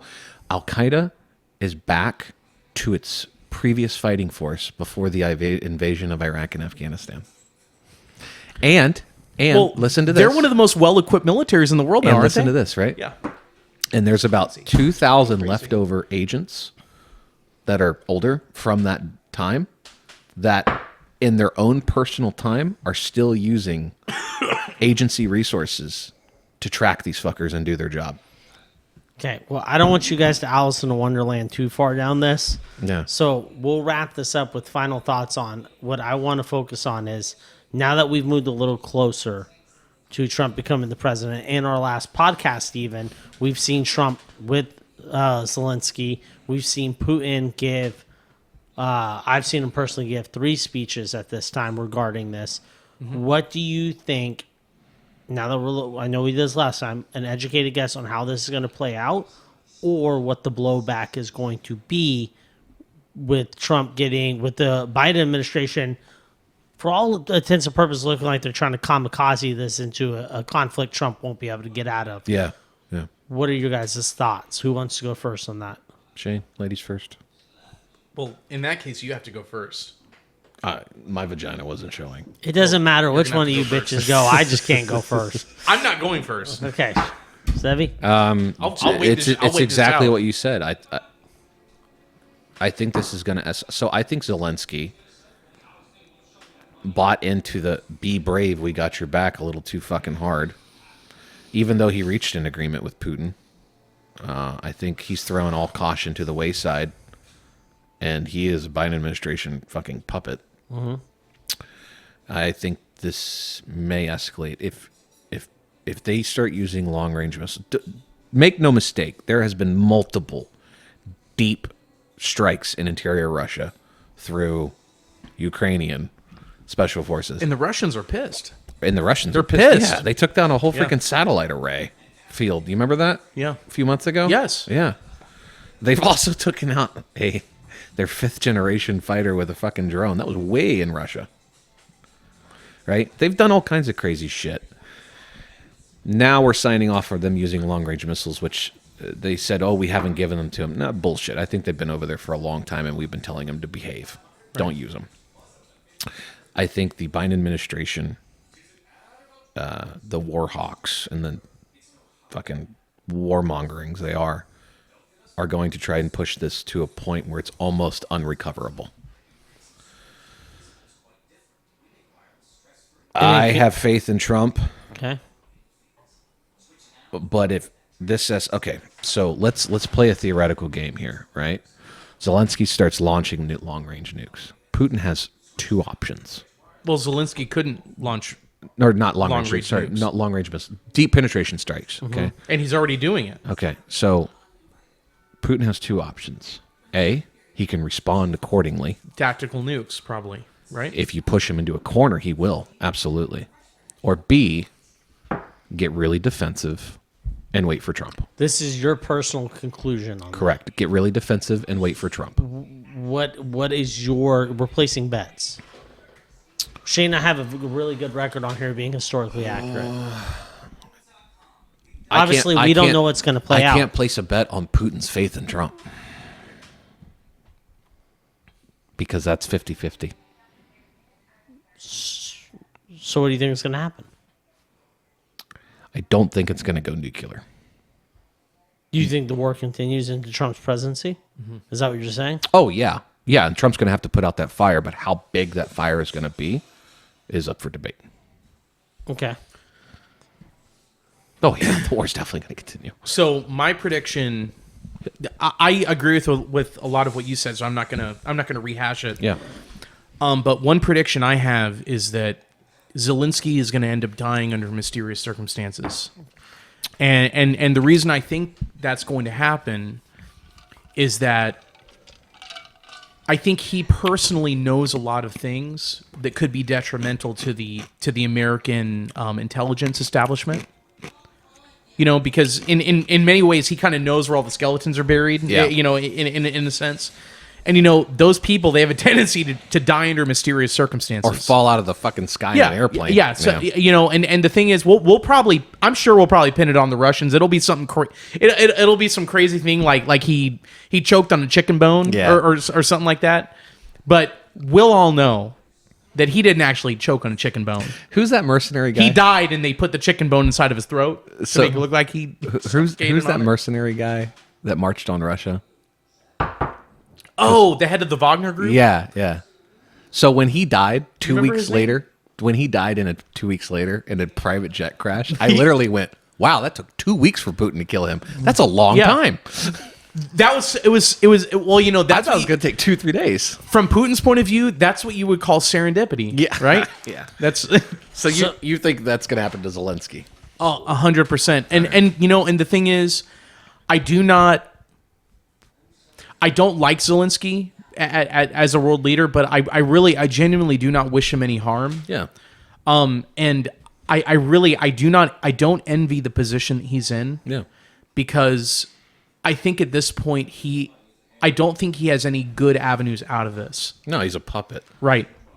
Okay, and that leads me to mine. I do think that they will try to amp this up and I do think we'll see some escalated aggressions over the next couple months, especially. Mm-hmm. And then I do think Trump, very shortly after, I would imagine He will put out the fire. he will put out the fire. And I don't think Zelensky will be killed. I do think they'll come to an agreement. Russia's going to keep the two liberated countries that have been liberated. They will keep their independence. They will come out with a new trade deal where Ukraine cannot become part of NATO. Mm-hmm. I think that's going to be a non-negotiable. We'll keep our tariffs on Russia. Russia will still be sanctioned amongst the world.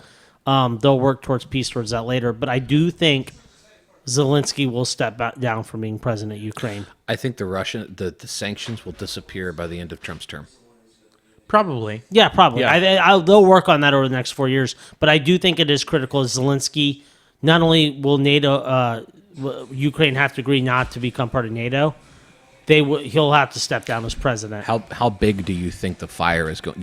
You said Trump's going to put out the fires. How big do you think the fire? I don't think it escalates as bad as people think, because I do think that both Putin and Zelensky, because I think he is backed into a unique situation. They want peace, and Putin's willing to wait it out. I think Putin does have faith in Donald Trump. Yeah, and I think Zelensky knows that. I think he knows it's over. Yeah, it was a war of nutrition, and the money's about to dry up. The weapons are about to dry up, and Trump's certainly not going to carry on a war. They called it a Biden war for a reason. Yeah. So, and I do think Zelensky will step down. He will not be the president of Ukraine. I don't know if he finishes his term out or not. I don't know how long. When was he elected? No idea. I think he was elected in 2019.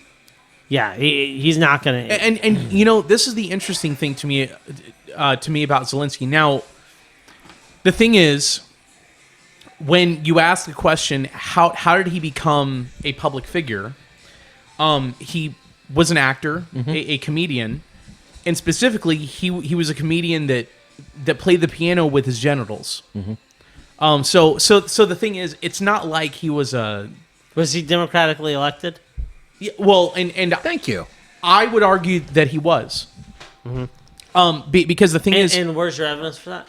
Well, okay, so this is the problem.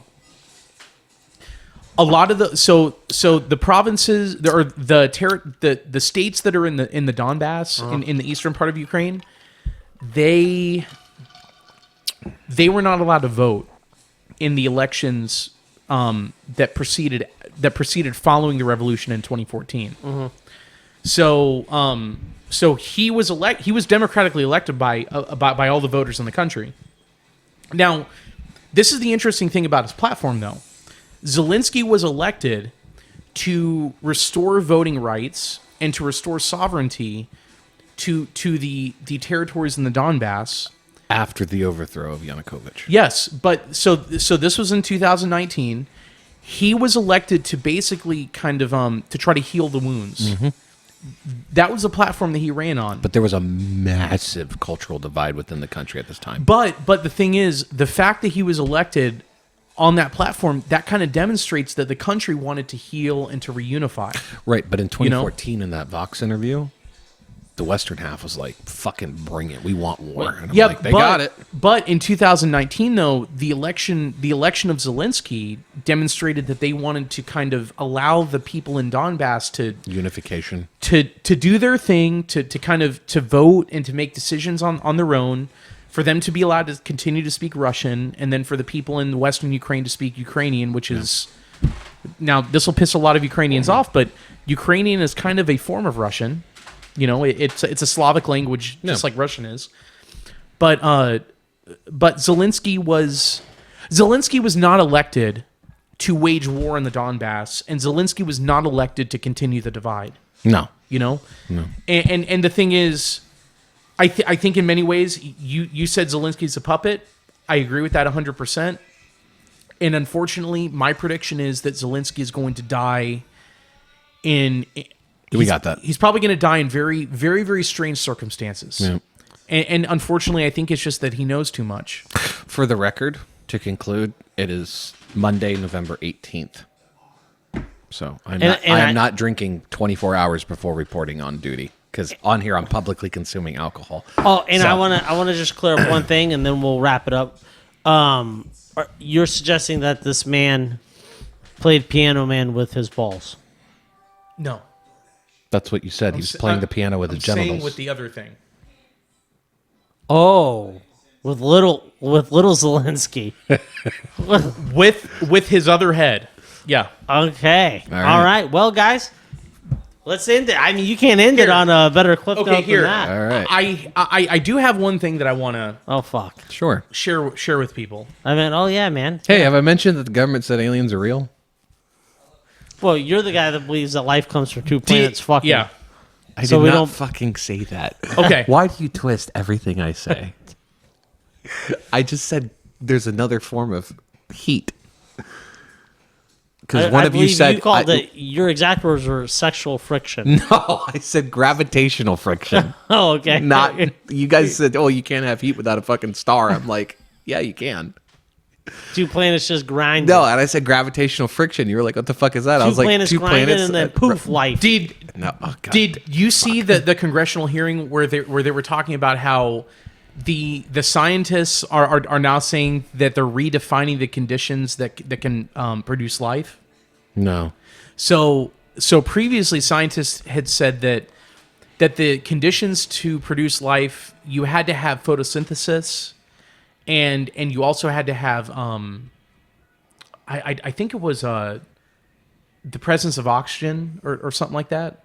Okay. And now they've totally changed their tune. They've said, okay, so the scientists up to this point have been incorrect, and now we're changing our minds and we're the correct ones. Fascinating, Okay. isn't it? All right. Whatever. Yeah, what are you reading us so we can log off? So the thing I want for people to understand is, now this is from a website called antiwar.com, and they have listed on here the number of bombs dropped. Oh, wow. Per country, per president, and I just want to read off the Obama years. Okay, so the first number I'll read is Iraq and Syria. Okay, so that's the first number. It's those two combined. Then Afghanistan, and then Yemen, and then other. So beginning in 2009, we have 126 that were dropped in Iraq and Syria. In 2009, we had 4,184 dropped in Afghanistan. Then we had 3 dropped in Yemen. 2010, we had 8 dropped in Iraq and Syria. We had 4,184 dropped in Afghanistan. And then we had 3 dropped in Yemen. 2010, we had 8 dropped in Iraq and Syria. We had 5,126 dropped in Afghanistan. And then we had 2 dropped in Yemen. 2011, we had 4 dropped in Iraq and Syria. We had 5,411 dropped in Afghanistan. So I want to And we had 13 dropped in Yemen. So 9, 10, and then really, really busy. 11, 12, 13 was a screeching halt for Yep. Afghanistan. So here, I'm going to skip ahead to 2015 and 2016. So 2015, 28,696 bombs were dropped in Iraq and Syria. Jesus. That was under Obama. 947 were dropped in Afghanistan. 14,191 were dropped in Yemen. Really In- picked up in Yemen. Yep. Yeah. 2016, 30,743 were dropped in Iraq and Syria. 1,337 were dropped in Afghanistan. And 14,549 were dropped in Yemen. Now, the thing is, the pattern, it kind of continues into the into the Trump years, but then starting in 2018, it drops substantially to 8,713 were dropped in Iraq and Syria, 7,362 were dropped in Afghanistan, 9,746 were dropped in Yemen. And you can kind of see that the total number has dropped substantially. Then it continues to plummet. So the thing I want, the reason I read that, the thing I want for people to understand is that America has dropped a lot of bombs, right? And Yeah. and hopefully beginning in 2025 and moving forward, we will end up dropping fewer. Mm-hmm. Right? And that's something for all of us to hope for. That's something for all of us to send good vibes for. That's something for all of us to pray for. In a perfect world. Yeah. That last 5 minutes makes me wish that one of those bombs was dropped on this house. So I want to thank you for that. Well, and you know what? And- Maybe in the future it will. So we're logging off, guys. Good podcast. That'd be always All right, a pleasure peace to have out. you, bro. Likewise. Yeah. Love you All right. guys, Shane. Peace out, Next guys. week, boys. Next week. Peace. Bye.